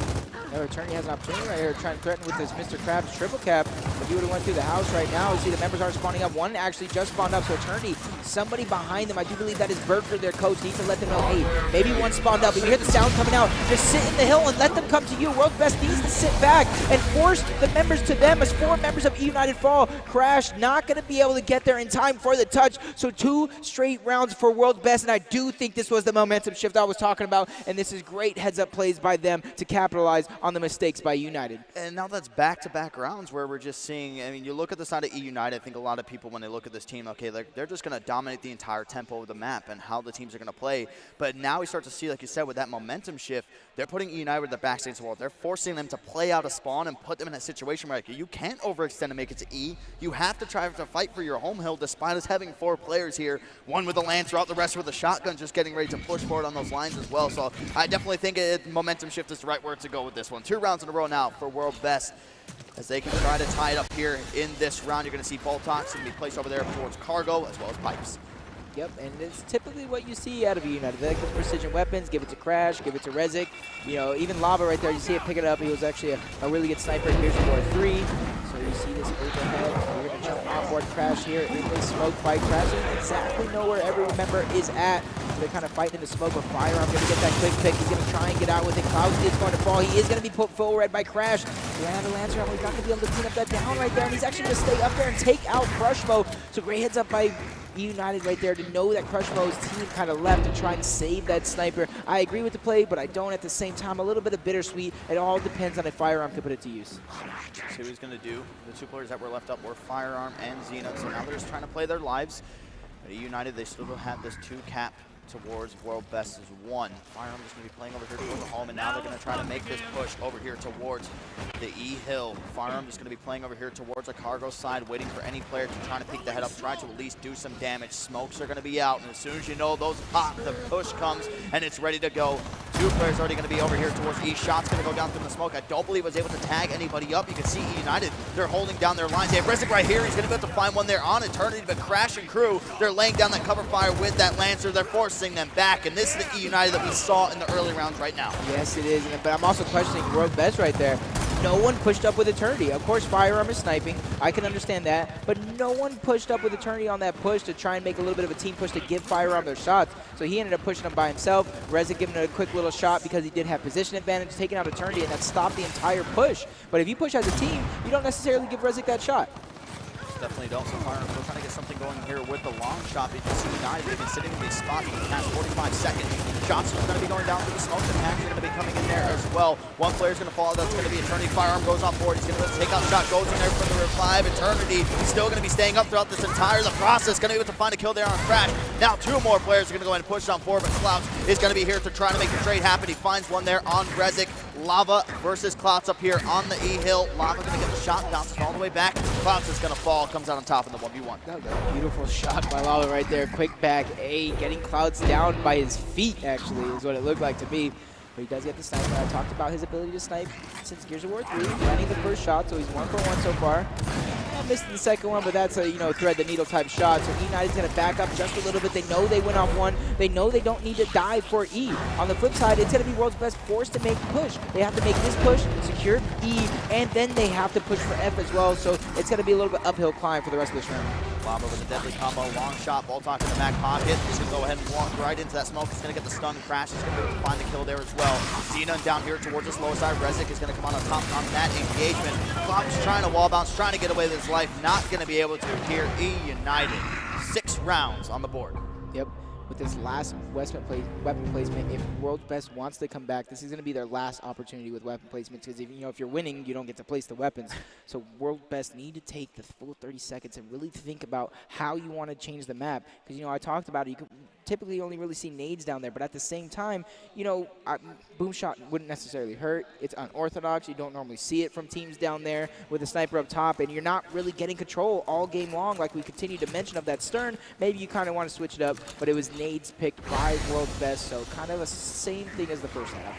Yeah, almost identical. I mean, if we get if it does go forward again, we see the Ensigns go over there towards that dock, then that's when we can say it's almost like an identical pick going in there from both sides here. But this could be the final round here in this match. Vice going to be going down there up top. You can see a little bit more emphasis being put down, but here comes Eternity trying to work out a little bit of a pinch.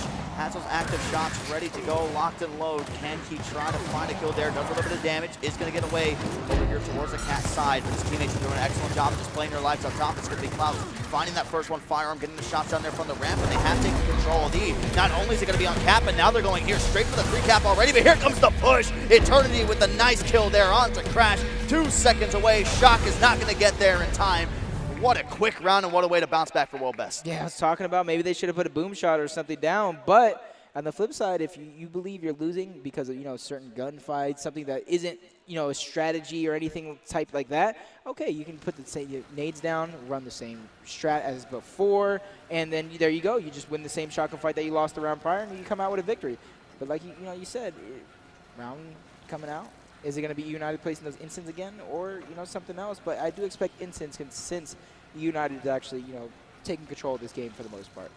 We'll see. And like we said, we keep on talking about just the control that United's having. I mean, you just look at the score. I mean, you can have all the control you want, but if you're not getting the rounds to show for it, and you're on match point as well. But that's just like we said, it's been the story of the game. World Best has been able to make E United pay for when they do have these slip-ups, and that's exactly what you're seeing. Same thing on the E United side. Once we start to see some momentum build, we saw those 2 rounds in a row, but then from that point on, once they shut down that momentum, that's where E United starts to take over right here. So you do see the instants are going to be placed over there towards the middle map. You see an identical spread coming in. Actually, there's going to be one player pushing down towards the dock just trying to make a play for those. I don't think anybody's going down for the instant from the side of E United.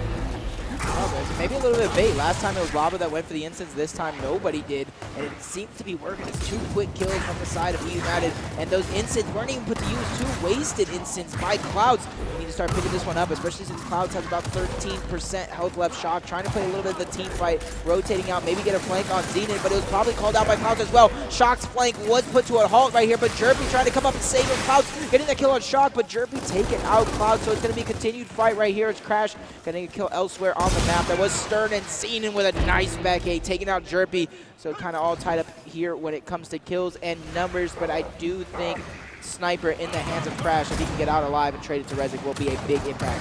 this is what you're going to see. Now the fragment's going to be picked up there by Seamus, and now he's rotating over here towards E. He's going to try to make the play, but they don't even need it at this point in time. 3 players dead for the side of E United. Now you can start to see Firearm and crew. They're going to be flying here towards this bottom side, but now they're just going to hold their lines. They know that they're coming up here off the spawn. At this point, you're trying to do the damage. You're trying to tag those players up, get those calls to where they're going to be. As Firearm, he's getting ready to fly on through. He's going to catch Jerpy with his back turn. That's going to be one of the biggest things. He's going to go ahead and do the damage with that Lancer. Shot's going to go down, and now it's where he's going to go ahead and push with that shotgun. Wall bounce is going to be in full effect here. Shock's going to be able to find 2. Shocks finds 3 in the defensive stand for E United on their home hill.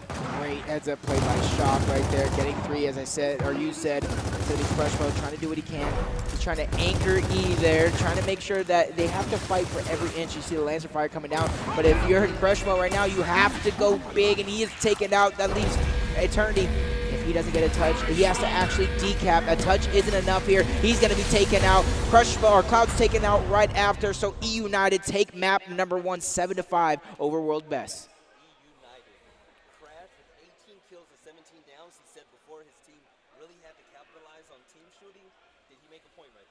I think he did, but at the same time, I think the bigger point was made by World Best. Everyone is kind of, sleeping on this team, saying E United is going to take the pool, and 7-5, very close matchup, and some of those rounds could have went either way. I have a question for you. In round 7, Eternity had 13 kills, the rest of his team had less than 10.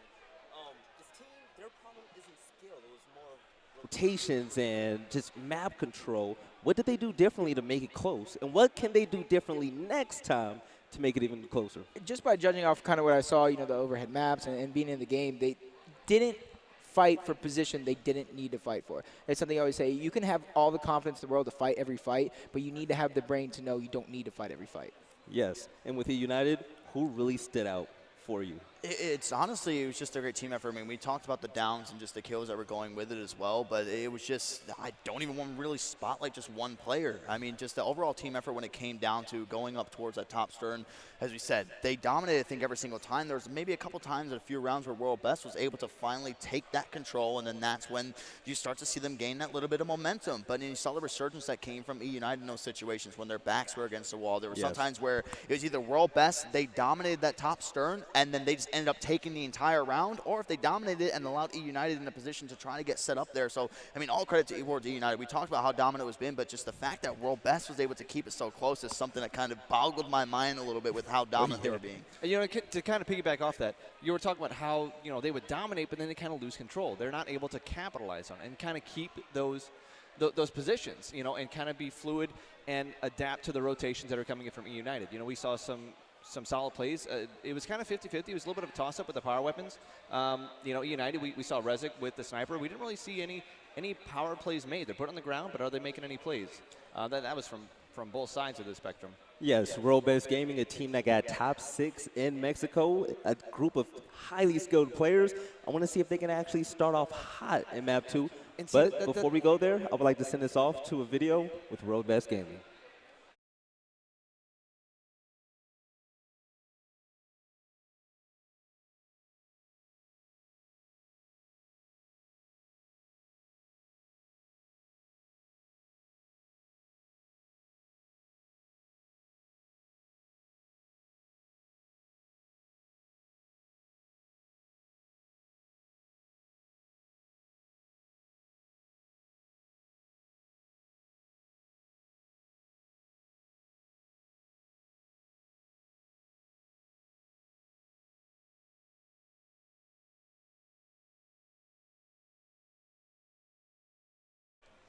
It's like I said, Eternity and Crushmo able to keep that slaying prowess up, able to close out the rounds, along with, keeping that momentum going for them. Because you saw when they get that momentum on their side, they're pairing rounds together one after another, but they can't fall. And I feel like that's just one of the things, too, is that now if you're World Best, you're maybe looking at the performance that Crash had. You're like, okay, this guy's doing way too much damage to us. He's getting way too many downs.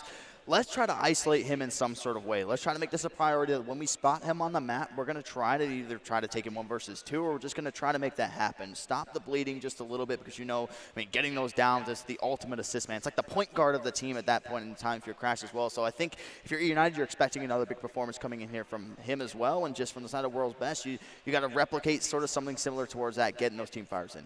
Yep. Some map 2 is going to be Forge Blitz as well. You know, I think this is a map that kind of suits United, but, you know, after what I saw after map number 1, you can kind of, you know, throw most of that stuff out of the way because, you know, one thing that we need to note on about this is World's Best. When they're online practicing, sometimes Crushmore's peak goes to 1,100. Sometimes you got Zenon going to 500. People are, you know, lagging out during scrim. So he says it's not real practice. It's not real practice. You know, so you got a question. Is United sleeping on World's Best? No, definitely not. I think the one thing that we all need to keep an eye out on, United cannot get caught slipping out of place. Now, we saw a lot of individual pushes by Shaq and other players where World Best, they capitalize on that. So if United keeps that up, I think that World Best actually has a great chance at beating them this map. And they need to. They need to. They need to come out. They need to come strong because, you know, you look at these previous events, usually World's Best, they're kind of slow. It takes them a little while. Fridays maybe, you know, in the past are a little bit rough for them. It takes them a while to get that momentum. You know, are we going to see a difference where they're going to come in, they're going to steamroll, they're going to get win after win after win? So, Forge Blitz, is this a map that's built for team fire or individual stardom? I think it's a mixture of both. It all depends on what weapons are on the map and how it's placed because typically you see that 2v2 up top, 2v2 in the middle, and then the one person is a little bit of a 1v1. And if you win the middle fight or up top fight, that's when you can cross. So it's mainly like depends on how teams want to play and what you put on the map. But typically it's about, you know, 60-40 where team fire is a little bit more than individual. Yeah.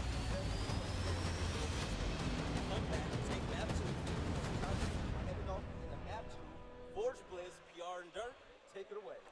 Oh, I'm very excited for this one, PR. It's a potential where United, they can try to win this one and just quickly close it out here in pool play. Get off to a hot start and then 1-0. And it's just one of those things, too, when we talk about the Fridays of World Best, this is going to be a key series for you to win. But, I mean, map by map, you can't get too far ahead of yourself. So you got to start here on Forge Bliss to kick things off. As you see, everybody is now loaded into the game. We'll see what the plan is going to be here off the rip. And as you said, it's mostly just going to be that 2v2 top-up fight over there towards middle and then down towards the incinerator. Yep, and, you know, Eternity, obviously by his spawn, you already see that he's going to be one of the front people for World's Best going up top.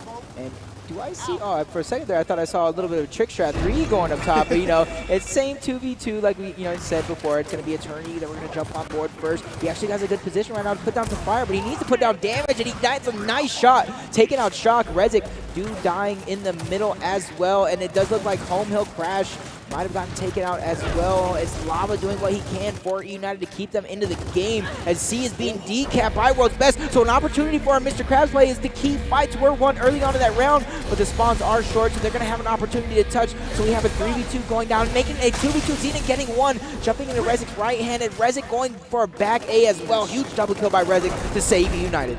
Back A dome with just a little bit of flair there, so they're able to live to see another day here in the first round on Forge Blitz. It's now Crash and Crew. They can try to cross through middle, but the shots are going to be coming down for one of the players over towards that home hill. They do have the B cap, and now they have CC. Just what a way to regain from the side of United. And I think Lava was kind of a big person in that play. I mean, he found himself full red to the point where if one of those Lancer shots that were coming across, it was like you play that in slow motion, that dive going down the steps. He's able to stay alive, and his teammates are fighting, which is him staying alive. That automatically makes you have someone on the opposite side of the map. They can go in towards that pinch. They end up over towards B, and they completely took over there. But here comes World Best once more. You see Shock, he comes right on through, and their priority right now is just trying to get this B hill. Good way to play 2v1 on Crushmore right there. Kept it Lancers, kept it Teamfire, making sure they had no opportunity to go for a last-second kill. But on the other side, it's going to be Eternity taking out Rezik. They're holding United's home hill, so this is huge right now. Because after they get these kills, they could possibly work back for B and threaten with a triple cap. So that's 2 for Eternity on this hold right here. They're pushing into United's spawn, and that's 3 straight kills for Eternity, putting on a show for us here in our 3rd match of the day. There's always that swagger over here towards the steps. You typically don't want to push up, and then once you start to get that momentum, you start to feel yourself a little bit more. That's when you get over aggressive. You push over towards here. That one's going to be Lava trying to get that touch. He's going to be able to. The shots coming in there from Cloud. Lava just needs to stay down, wait for his teammate to get into that position. That is exactly what they're going to do, but you can see the score as it stands right now, 155 to 98, and still rising for both sides. You can see World Best, they do have that one hill control. Cloud's over here looking to try to make that play. Has that pistol out, now switches over towards that Lancer. Active shots, trying to get that one ready to go, but he just has a player waiting for him here towards the bottom of the steps. We'll see what the play is going to be. Clout decides to take this fight out wide. It's going to be 1 versus 1 here. Clout's Crash shots being traded back and forth between both of these players, but now just waiting for a test match to go on forward. He peeks on out, and Crash is letting him know. wow is all I got to say after that. Crash showing it who's boss, and there you go. E United threatening with a triple cap of their own. Roughly 30 seconds separating these two teams. It's going to be up to World's Best here. He's going to have to make some sort of a play. They're going to have to get a touch, and Clouds is going to be taken out before the hill, but somebody's sneaking towards B. They do have the lead. They need to start playing this damage control, and they need to start playing as a team and fighting for their home back, because B is not going to be capped by them. It looks the 1v1 was actually one over there towards that B side as well, so now B Hill is going to be capped, but they are able to get on the A right there. It's going to be Zena pushing on forward. He finds the first kill. Crash is going to find himself one. Cloud finds himself one as well. Back and forth trades from both teams. Left to fight 1 versus 2. Lava and Shock go big right there. As you see the first round on the board for E United. And again, just one of those similar situations to what we saw World Best do to them. It's just kind of pinning them in a spawn, waiting to go through. World Best was doing that. And like we said, I think it was Eternity, what you call it out. It started going like that 2-kill streak. He pushed on forward, and then that's where things started to collapse. They got that aggression. It looked like I think it was probably like 3 or 4 opportunities to really close out this entire that round, but they weren't able to. It's just bad damage control for World Best right there. Like, you know, we're talking about it. They're in the lead. They're doing it, everything right, but it just seems at the end it just collapsing. So it looks like we might take a little bit of a technical difficulty here. Oh, no break. So moving forward here, going to keep the show rolling with E United up 1-0 over World's Best. And right there, you know, the up top fight is really important. But I think more importantly is that middle fight. Because if you lose that middle fight, you give the opportunity for them to go for a little bit of a Mr. Krabs play and go for that triple cap. They most definitely do. So as you can see right here, just right off the rip, it's going to be E United getting off to a hot start as well, making 2 players fall from the side of World Best here in this situation. Crash still left to fight up in this 1 versus 1. Kills are going to be going down, and again, it is now going to be 3 dead on the side of E United. Crushmo going to be left over here, and it's going to be Lava with that long shot. He's able to find the kill. As you guys can see the gameplay on your screen, it definitely would make sense for us to have that while we're commentating over top here, but Lava, he has that long shot. We saw what he's able to do with it in that map number 1. He already has 1 kill with it, and this one, again, just trying to do damage up here in this top area.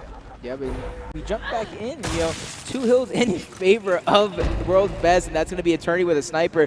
Hopefully people don't forget what he actually could do is landing that shot on Jerpy straight away, and this could be what they needed actually. Don't waste the shot on the down. You know your team could pick it up, but he kind of wants that little bit of a stat or something. I don't know, but he knows the player's trapped in there. All he needs to land is a body shot. He's going to get the down right there on Rezik, so Eternity hitting almost every shot so far with the sniper. So we talk about Firearm being like one of the main snipers for World's Best, but people forget, like I said, what Eternity can do with the sniper. He's probably one of the best snipers in Gears of War 1, one of the better names in Gears of War 2, and he's just keeping it going here in Gears of War 4. He did some damage over there toward Rezik. It's going to be Jerpy trying to make the final damage. Here comes the pinch. It's going to be crashing from one side. Rezik is still going to be pushing in from the back, but now it's going to be Rezik left up. Lava just pops up here off the respawn. Needs to try to make the miracle play. Not going to get a touch. World Best, they tie things up here, 1 apiece. And you got to question that first round. You know, this could easily be 2-0 in favor of World Best, more momentum on their side, and just playing the game how they want to play it if they can, you know, let that last one slip by. Kind of at the end, what I'm talking about, you know, closing out these rounds. But good job by them closing out that round. But with the next weapon placement coming out, I see some of the hammer burst, maybe something on the side. You don't want to commit to anything too big. But Lava, the person placing the weapons, I do see frags coming out. You know, we got a little bit of a pause here for just a moment, but I see the frags coming out. Gears of War UE, Gears of War 3, and in this game, Lava's actually pretty good with the frags. He does a good job of quick picking the frags and just being a nuisance when it comes to either making sure the teams have to watch for the flags or contest him for the frags. Yeah, and that's one of the things too, and I feel like we're looking on this map, and like we said, like you guys in Valley just discussed like what the impact of this one is. Typically, that the tower control is going to be one of those big deals. I mean, you're going to be able to get that Lancer fire, basically. You're going to have that like unsung hero just watching down over towards that B hill, and anybody trying to push on in, you're going to be able to get that crossfire, and you see both home hills going to both sides, so you can try to at least get some people going on the cross, and this is one of the big things. I mean, we looked at Stern, it was E United winning those ones. You feel that confident, you keep on trying to put these big weapons up here. You need to try to get World Best. They need to come out of the comfort zone. They need to try to win these 2 versus 2s, but United, they still continue to have their way, and we saw that in that first round there as well. Yes, and you saw it. First round, World's Best one up top. Second round, World's Best one up top. Eternity quicking up that sniper, immediately putting to use, downing Jerpy out, putting the next shot down on another member that was mid-cuts. So I just expect that to continue happening for World's Best. But on the side of United, you know, not to bring World's Best down, but what's going wrong with United? Because this isn't the same United we've seen in 2 events prior. Yeah, that is just like one of the biggest things. I mean, we just look back at like their 2K placements too, and that's just kind of sentiment. I know we don't hold too much online. We don't try to look into it, but I mean, you have to give respect where it's due. Like just when this roster formed, people are like, okay, is this going to be a team that might take over that 2 spot? Are they better than Echo Fox? Can these guys go on to beat the likes of Optic Gaming here as well? But I do feel like we said, it looks like one team is just kind of dominating it, but just overall, it's just a very great team effort from both sides, and they're able to just make each other pay from making these small mistakes as well. Yep.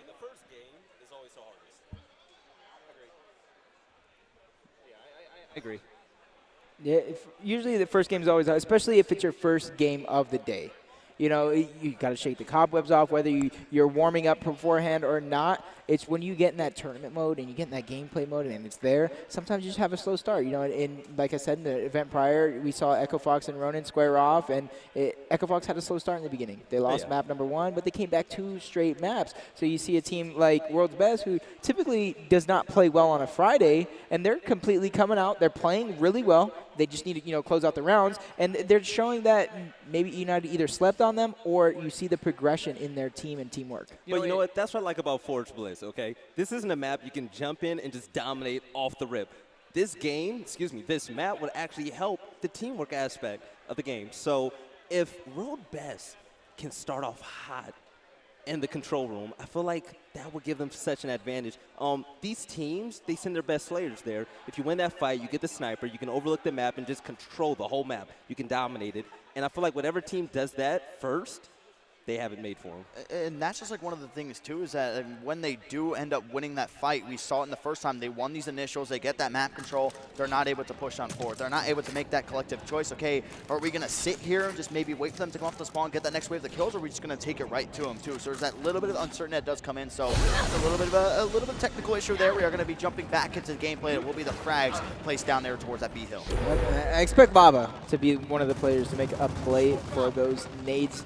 Him and Rezik, Clouds, and Crushmo. It's actually going to be Crash actually playing that spot, making me eat my words just a little bit. It's a shot and Lava up top right now. We're going to jump up on this fight. Eternity put full red since the start of this fight. He's doing a good job bouncing around and making sure that he's not an easy kill, but he's going to get taken out. Firearm's going to take it out. 4 fall, 4 World's Best. So this is going to open up the map for United as the 5th member of World's Best Falls as well. The next player that's going to be coming up here is Crushmo, and he did just spawn up. You can start to see the progression that they've already made. Crushmo, you got to go big here, buddy, but it's going to be hard to do. Jerky's laying down that fire. They're going to be able to tag up. They're going to get a weak. The kick does come in, but now here comes the reinforcements from the side of World Best, and something that didn't seem like it was going to be possible is going to be made possible there from Rezik. He's going to get the 2 team kills with the frags, and now they're forced to retreat back. Rezik just kept them in the round. What a blunder. I was talking about Lava and how well he uses the grenades, and that's kind of what you need to do. Put Rezik up top. Let Lava play for those nades. Because you give Rezik those nades, and he starts team killing like that, that's not only going to hurt you in game, that's going to hurt your morale as a team. And if we know E United, sometimes when these guys start bickering and going at each other, they tend to start losing rounds, losing momentum, and it starts to pile up against them. I feel like it's just in this situation too, like if E United goes on to lose this round, they're going to be a full tilt. Because the only reason that World Best is still in this one is because of that team kill. Eliminated the 2 players trying to go on board, but here you can see the constant aggression coming out from the side of E United once more. Shock is going to be the player next up. He's going to have that long shot ready to rock and roll there as well. Smoke's going to go down. Allows Cross just trying to go through, just trying to get that pick. But now he's going to go ahead and retreat here. Crossfire going to be going down over here towards that middle map cross over towards B. I like what I saw at E United though. They kind of backed up. They knew they couldn't necessarily threaten with the triple cap anymore, so they just back up, set up, make sure that any position that World's Best wants, that they have to fight for. Even a neutral position. As you see Smokes coming out from World's Best. Xenon going down for the crossfire from E United. Rezik getting another sniper, so that's 2. 1 for Shock, 1 for Rezik. So it does look like E United is in control of this round, especially because if you look at the score, they went off 1 as well. You got dual long shots. You got one in the hand of Rezik and 1 in the hands of Shock there. Rezik is now going to go ahead, back over towards this way. United sitting pretty with that comfortable lead. You can start to see A and B. They're going to be neutralized for the time being, but look at it. It's going to start going over here towards this red side. Rezik's going to be forced to pocket this long shot, but now here comes the sandwich coming from World Best. He's going to go to find himself 1. He's going to go down. The kill does come in there as well. So they do have C. A and B still going to be in favor of the boys from E United. Now this is where World Best, you need to get aggressive. You need to try to go for this triple cap right here. Yep, and you see them kind of playing. They're not even contest their home hill anymore. They're going to play through B, play through A, even though that is World Best home hill. And then with the 6 seconds left before it's over, this round's E United's right there. And you got to wonder, what happened to World's Best. They had a huge opportunity to get back into the round, and they didn't capitalize on it. Yeah, it was close to a 3-minute round, which I want to say kind of honestly been like, what, like a minute 15-second round there, too, if it wasn't thanks to those. The 2 team kills coming in there, and you can see there's like the man on your screen. I think one of his teammates right next to him just kind of like looked at him and was just like, bro. That was you that kept them in the game there. And that's just one of those things, like, we talk about seizing the moment when you have that opportunity going forward. That was that moment for World Best, and that's where you kind of get hyped up. You're like, wow, like, this guy just got the team kills. Like, let's go. Like, the doors just got open to us. And I'm not going to say that the round was given to us with a bow tie, but, I mean, it was looking good for you to try to set up and at least get some map control moving on forward. Yep, and you see them kind of blocking off the double spots. Yeah. They know how good Jerpy is with the hammer burst and those side weapons, so I don't necessarily want to give it to him, or even Shock for that matter, but it's going to be Crash, going to be the first one to get those nades. I don't know how he's going to put them to use, but we're going to stay up top on Shock. First down going out, that's going to be Firearm taken out by Lava, turning in a 1v2 situation here. Shock going to do what he can to keep it wide. They're not going to try and give any chunks. They're going to damage him out right there as Eternity's going to actually go down before picking up the sniper. He's actually going to pick up, or put some Lancer Fire down, and when he empties his clip, then he picks up the sniper and gets the down on Clouds right there. So great plays by Shock all around. See, Jerpy's going to be able to find himself too there. Lava's going to follow that one. So 4th then on the side of World Best is going to be Firearm to try to fight off 3 players for the United. This is such a scary sight. Hill domination coming in just a couple of seconds. That is going to be E United getting another round on the board. They're going to make it 3-1 here in this one.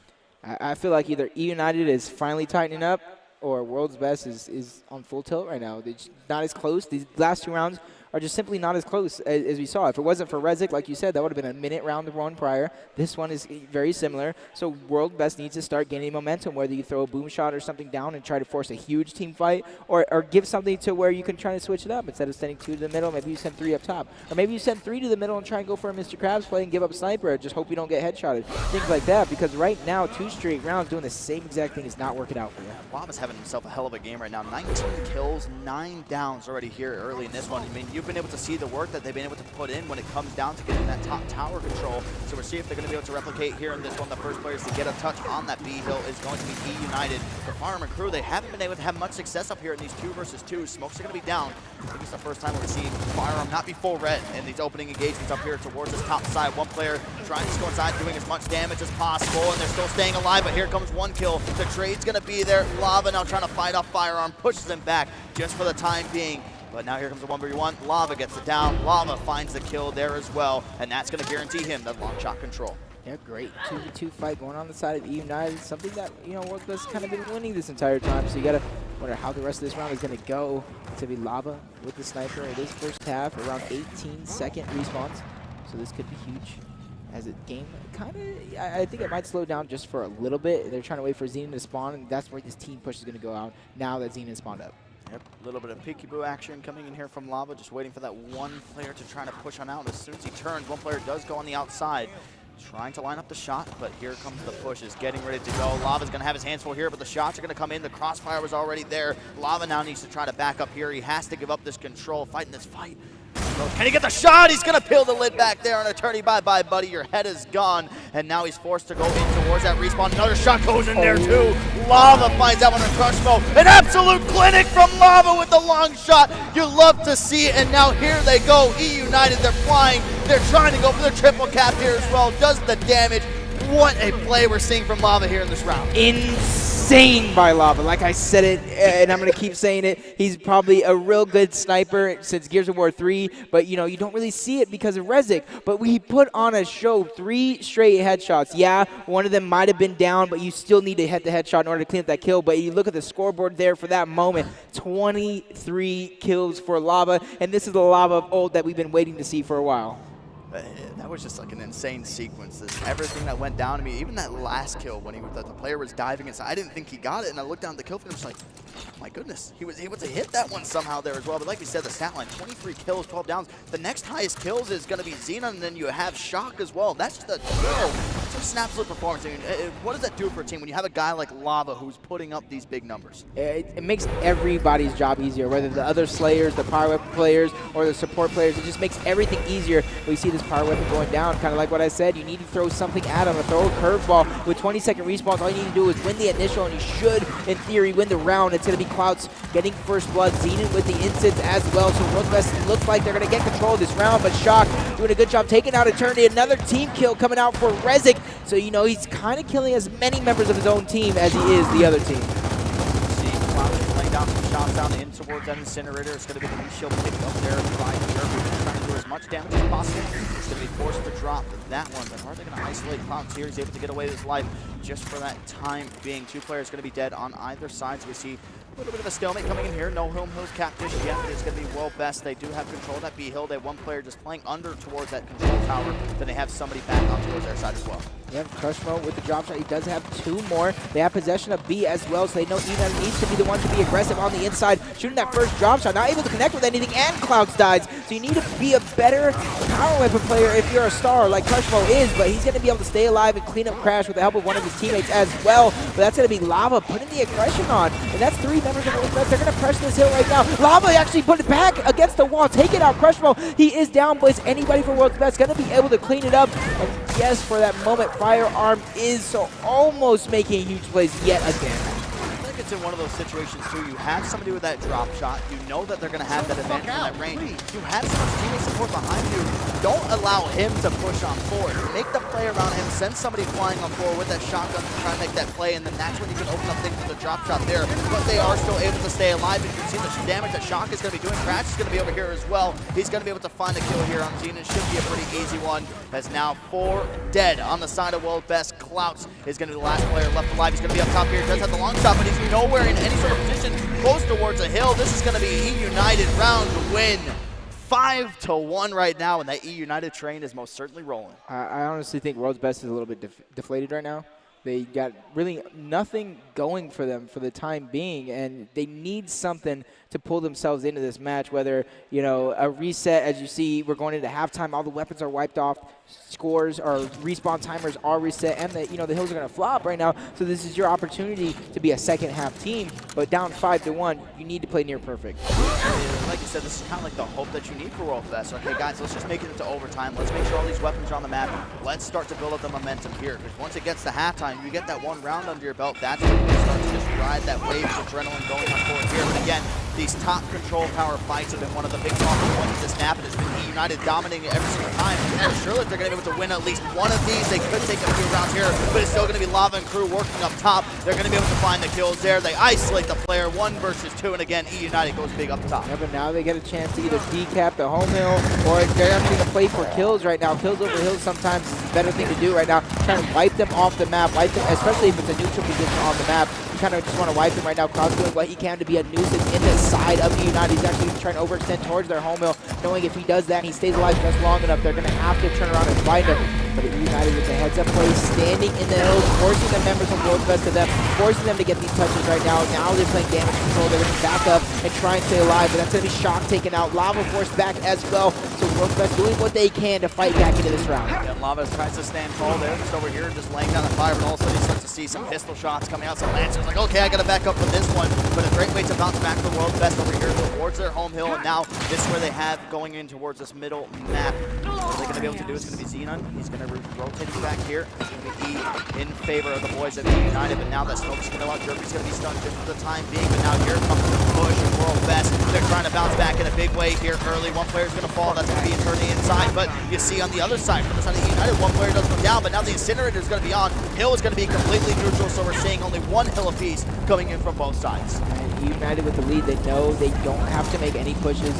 They don't have to overextend for anything right now. They just need to play good, fundamental Gears of War. Whether you're crossing for each other, maybe somebody's pushing in with a cross on his back, or doing the full-on team cross. You see the aggression coming out for them right now. Ooh, reaction shotted by Crushmo. That's something we're used to seeing from him, but we haven't seen too much of it here in this match, and he gets another one right now. So maybe this could be a momentum shift that Crushmo and the rest of World's Best need. You see them putting that pressure on towards E as well, which is just capped by E United. But Lava doing a good job tricking out Eternity right now, so it does look like E United's going to be in control yet again.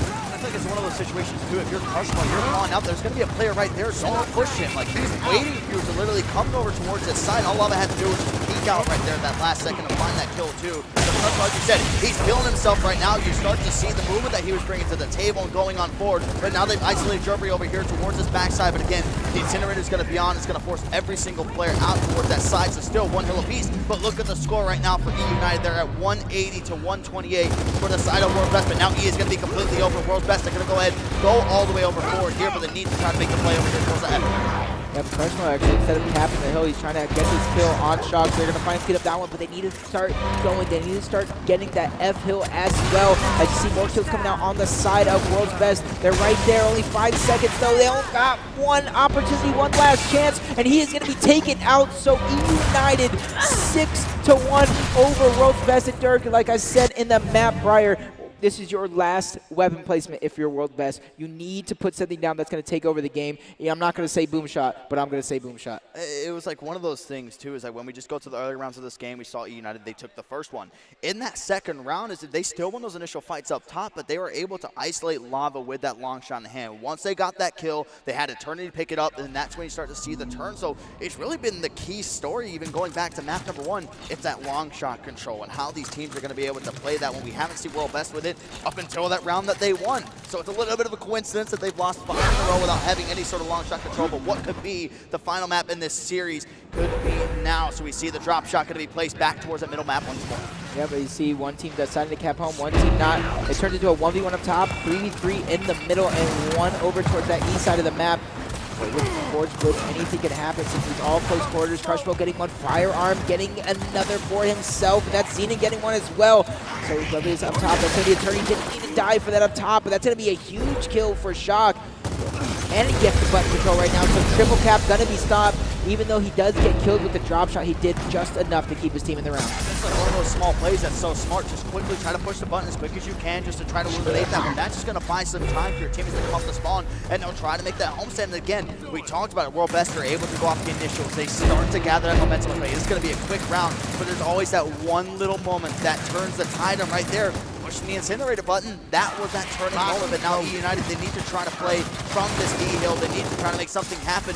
And in this situation where your backs are against the wall, which player do you need to isolate? There's so many laying down this crossfire. Yep, and you see, instead of isolating players, they're isolating full portions of this map. You see Dropshot taking out Crash right there. They're threatening with that home hill. E is going to be decapped by Jerpy, but the numbers does look like it's going to be against them too right now. If Crushmo just stays in the hill, he's going to force them to get into his shotgun right now, but D was also broken as well. So you kind of need to play damage control, especially since you died right there. Make sure if you're on the side of World's Best, you're in a 3v5 or a 3v4. Spawn up, get your team alive. You don't need to get the score, Dirk. You don't need to overcommit for anything at this point. You can play your fundamental Gears of War. You don't need to do anything special besides wait for this drop shot respawn, which is coming up shortly. See now they did get E, and that's definitely a start. There's still going to be one player up here towards that control tower as well, so that's just going to keep something in mind. As long as there's somebody up there for the side of World Best, that's where they can maybe try to make the play with the instant button. If you get somebody to just get onto the hill, get that neutral, flip that one on, take it completely out of the game, but this is also going to be another effective part of that. Firearm up here with the Lancer just trying to do as much damage, but he is wary. Somebody's going to be coming from behind. Is he going to be able to spot him, though? It's going to be one of the things. We can see it through the X-ray. The player's going to be sneaking on board, but now he's forced out of this position. The domination coming in here is E United going to do it. It's going to be denied for the time being. Crushmo 1 versus 3, not going to be able to do it over there towards E, but F is going to be now in control of World Best Game. See that? The score just like that. Vezek going for a Superman play, taking out Firearm, dying right afterwards. But if you look at the score, 150-93. World's Best wins off 1. I'm not saying turtle back and plan to play for a one-hill win, but you need to know that you just don't need to take dumb fights. You don't need to overextend. You don't need to put yourself in bad positions. And a great drop shot by Shock, taking out Eternity. I don't even know where he shot it from, but great play by him right there. As you see the pressure coming out from E United. Xenon's in the control room by himself. 3 members behind the pipe on the home hill. Next drop shot coming out, unable to connect with anything, but they did get the decap. This is their opportunity to climb back in slowly, even if you're playing for taps right now. You should be playing for taps, and just slowly getting herself back into this one as Eternity getting 2 kills for himself. Taken out by Jerby, so the pressure is still on by United. Clouds falls. I don't think Firearm's going to be able to get the touch. Is there enough time? Is he going to get it? He does reset the timer for just a moment, but he's going to go down right after. These are short respawns, Dirt. They have all the opportunity to keep getting these taps and the kills, so they're going to have a chance to climb back into the game. But if you look at the score, United's going to take the lead. This could be over. It's all about what they do off these rotations. You can start to see Crushmo. He had that D-Hill in mind. He's flying over there. He's utilizing that wall run. Now he goes on forward. The smoke grenade's going to come out. Next player to go up, and here is going to be Rezik. He's pushing on inside. He finds himself one. Needs to try to win this 1 versus 1 over towards here, but on the other side of the map, Clouds and Xenon, they're going to be able to find themselves some kills there as well. Jerby up the spawn. They're going to be able to hold it down just for the time being, 5 seconds away. But look, the domination could be coming in here shortly. These are the matches that we love to see. You see World Best, they bounce back in a big way. They're going to get this round, and now you have to question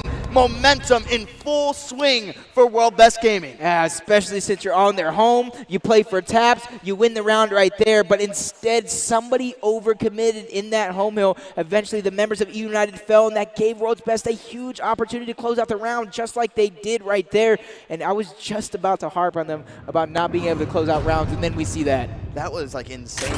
It looked like that was going to be done because they're just in a situation again where you're just, okay, you spawn it, you have to go. You can't wait for your teammates anymore, but that touch on the hill was so clutch. Was able to get away with the guy on the meat shield there as well, but you just continue to look at the impressive stat line from the side of World Best.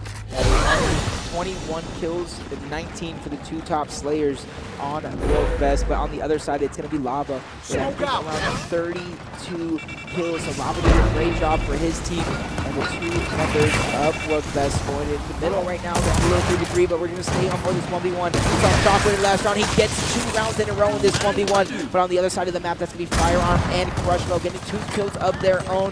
They're all tied up 3v3, but Zeman's down as well, so it does look like United has control of this round. They do have an opportunity to close it out as well. Clouds, last member up. He's actually going to be dropped by the drop shot, no pun intended. It's going to be all up to Eternity, his back up against the wall. Is he going to be able to be the last stand for World Best? Yeah, and again, like we said, we've seen it multiple times where they have to fight from the home hill, and right now you're seeing that strategy from United. Okay, like, let's not go ahead and get hyper aggressive. Let's play back a little bit. Let us get set up, and that's where we can go. We know we have that long shot control, so we can try to play around Jerby, who's going to be up here in that top control. You see a pinch is starting to form right now. You have Jerby, he's going to be left in this 1 versus 1 with Eternity, but it's going to be somebody trying to flank on around, doing as much damage possible with that Lancer, but now top control has been given completely to the side of World Best, but United, they're sitting pretty with that one. They have that 2-hill advantage.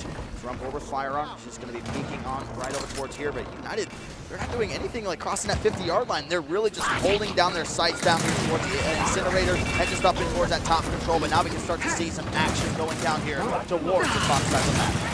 Now with 2-hill control, they don't necessarily have to push. They just need to stay on their side. They know they need to cross them out if they're going to go for that decap, but not a single shot fired at Zenith so far. He does a good job of pushing that player back, almost starting to a drop shot. So Zenith taking little damage until the end right there. So great plays by Zenith. So they have the lead. They just regained their 2-hill control, so they just need to play like fundamental Gears of War, just like we saw United do a few seconds prior. That's so perfect.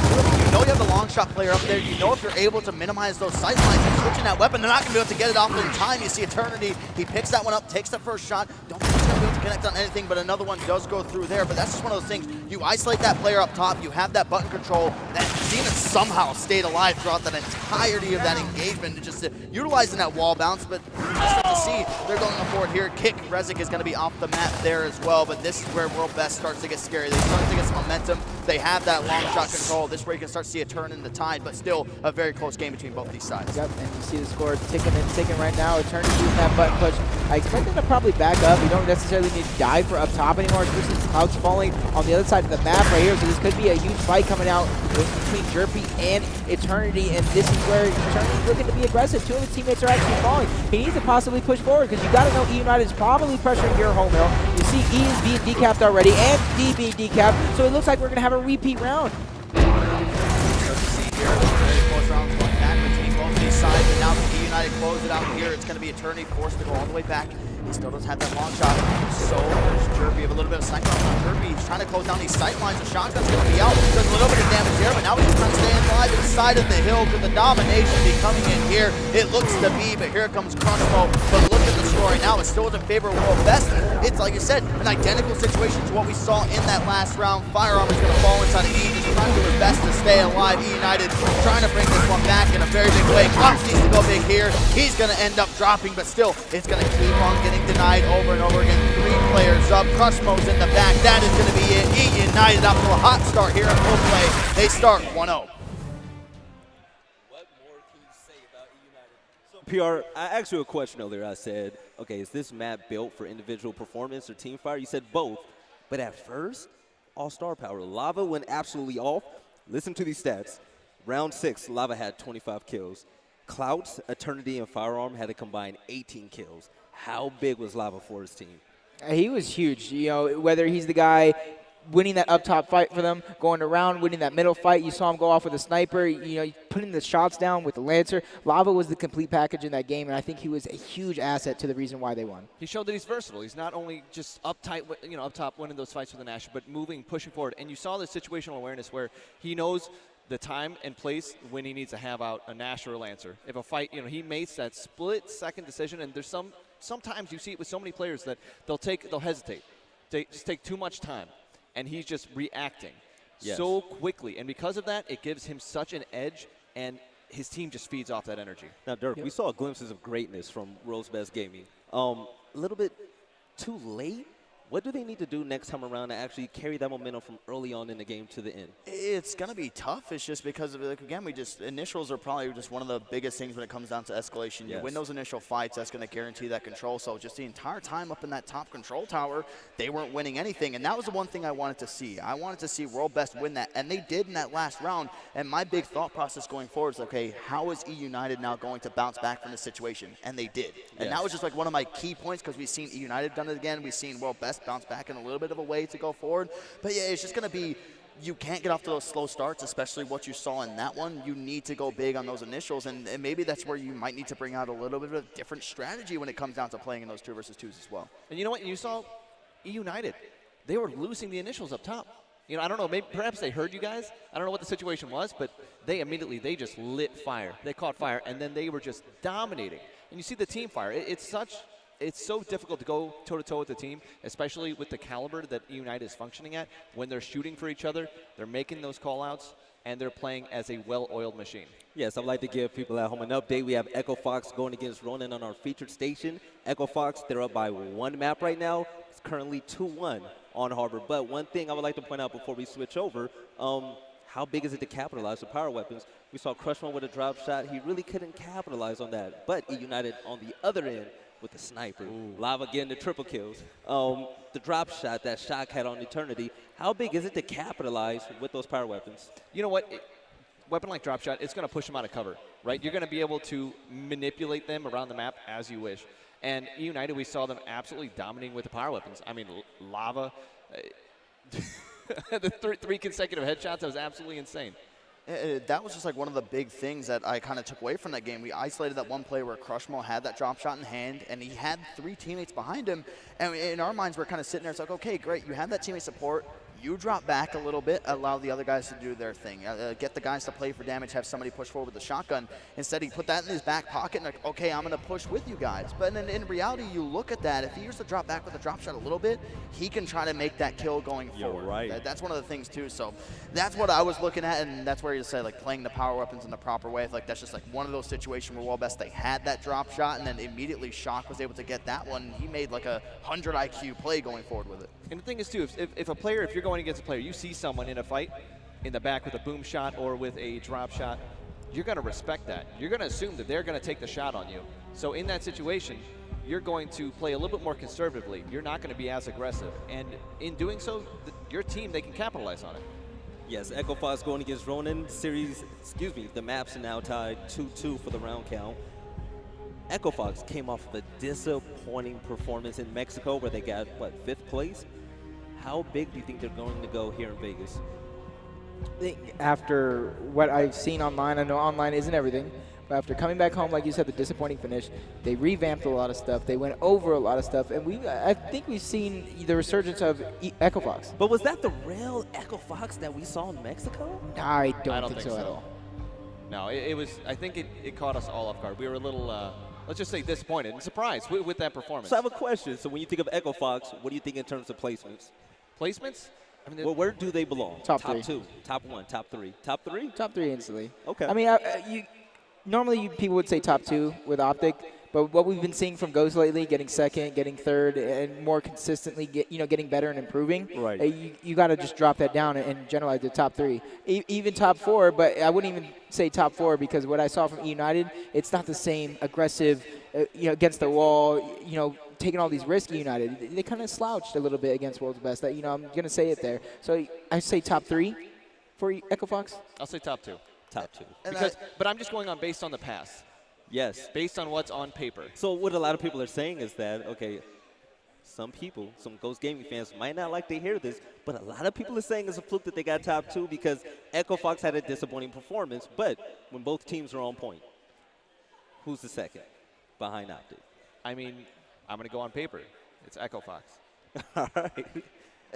If you look at how the season has progressed and the roster, Echo Fox. I feel like this event will definitely solidify that. It will. One thing I will say, Ghost Gaming, they're a different team. They are finally a complete team. Before, I felt like even season 1, they carried themselves a top 3 off of individual skill alone. But what we've seen in 2Ks and tournaments and also Mexico, they have a lot of strategy behind them now. Their rotations are crispy. The skill is still there. We see identities become the Latin American identities that we've all learned to love.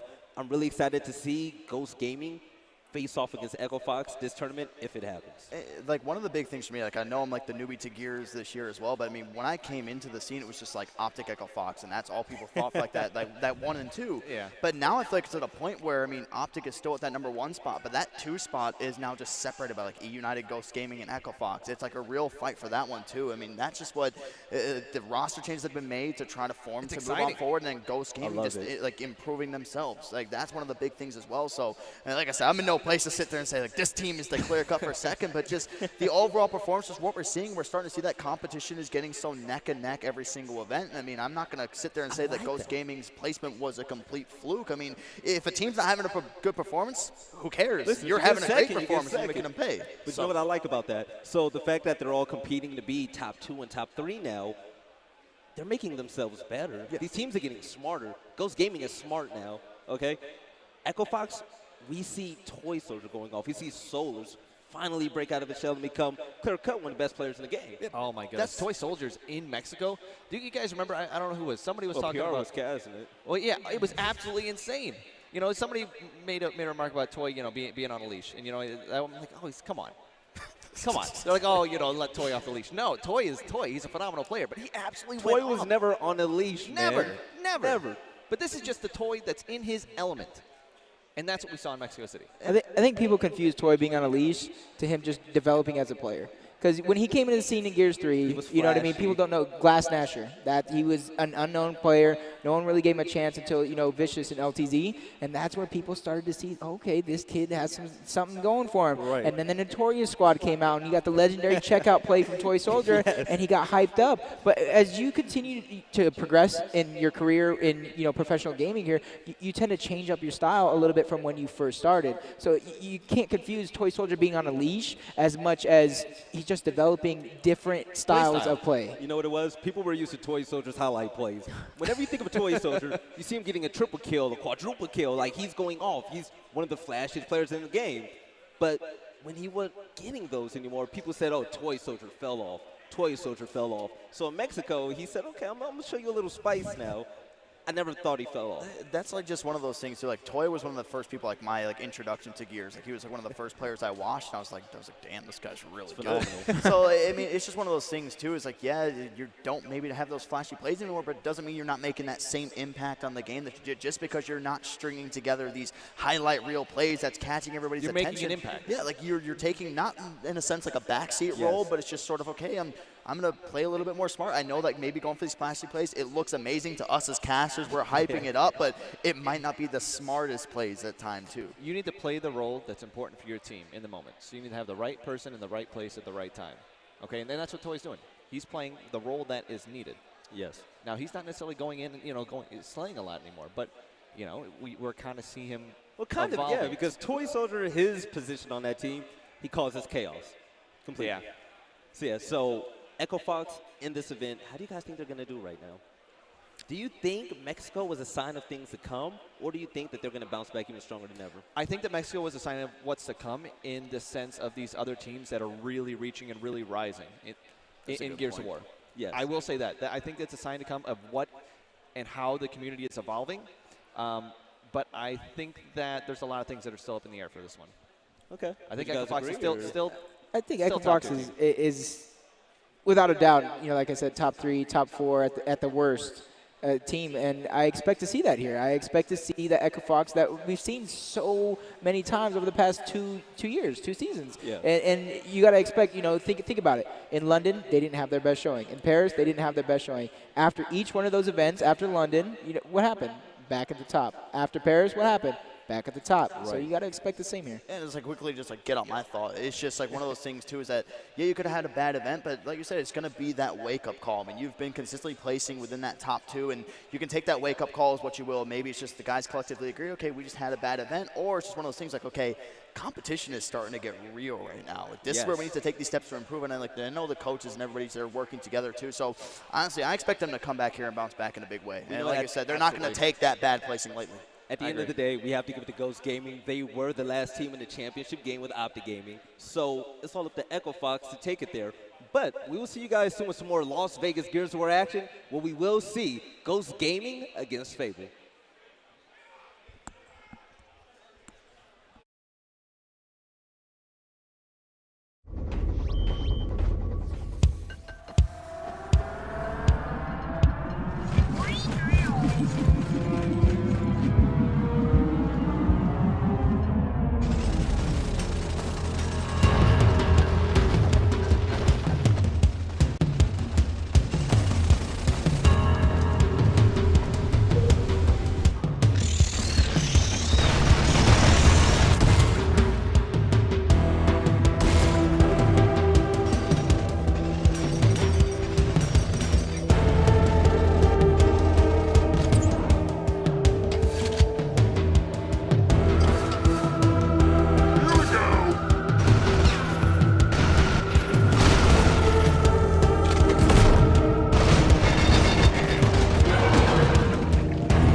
live, very, very much live from the Caesars Entertainment Studios in Las Vegas.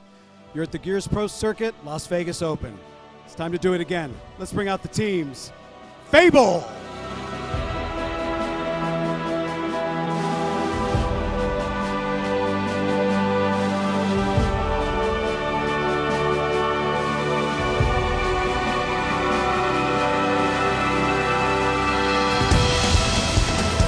Need that other team. Here comes Ghost.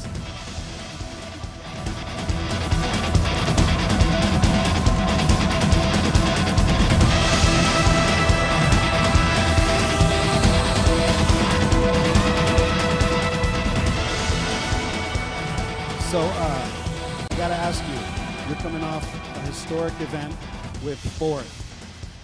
You gonna make history today? Hopefully, again, we can reproduce what we made in Mexico.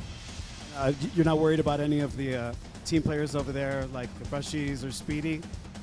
No, we're just going to try to play our game and see how it goes again. Well done. And I have a question for Ghost.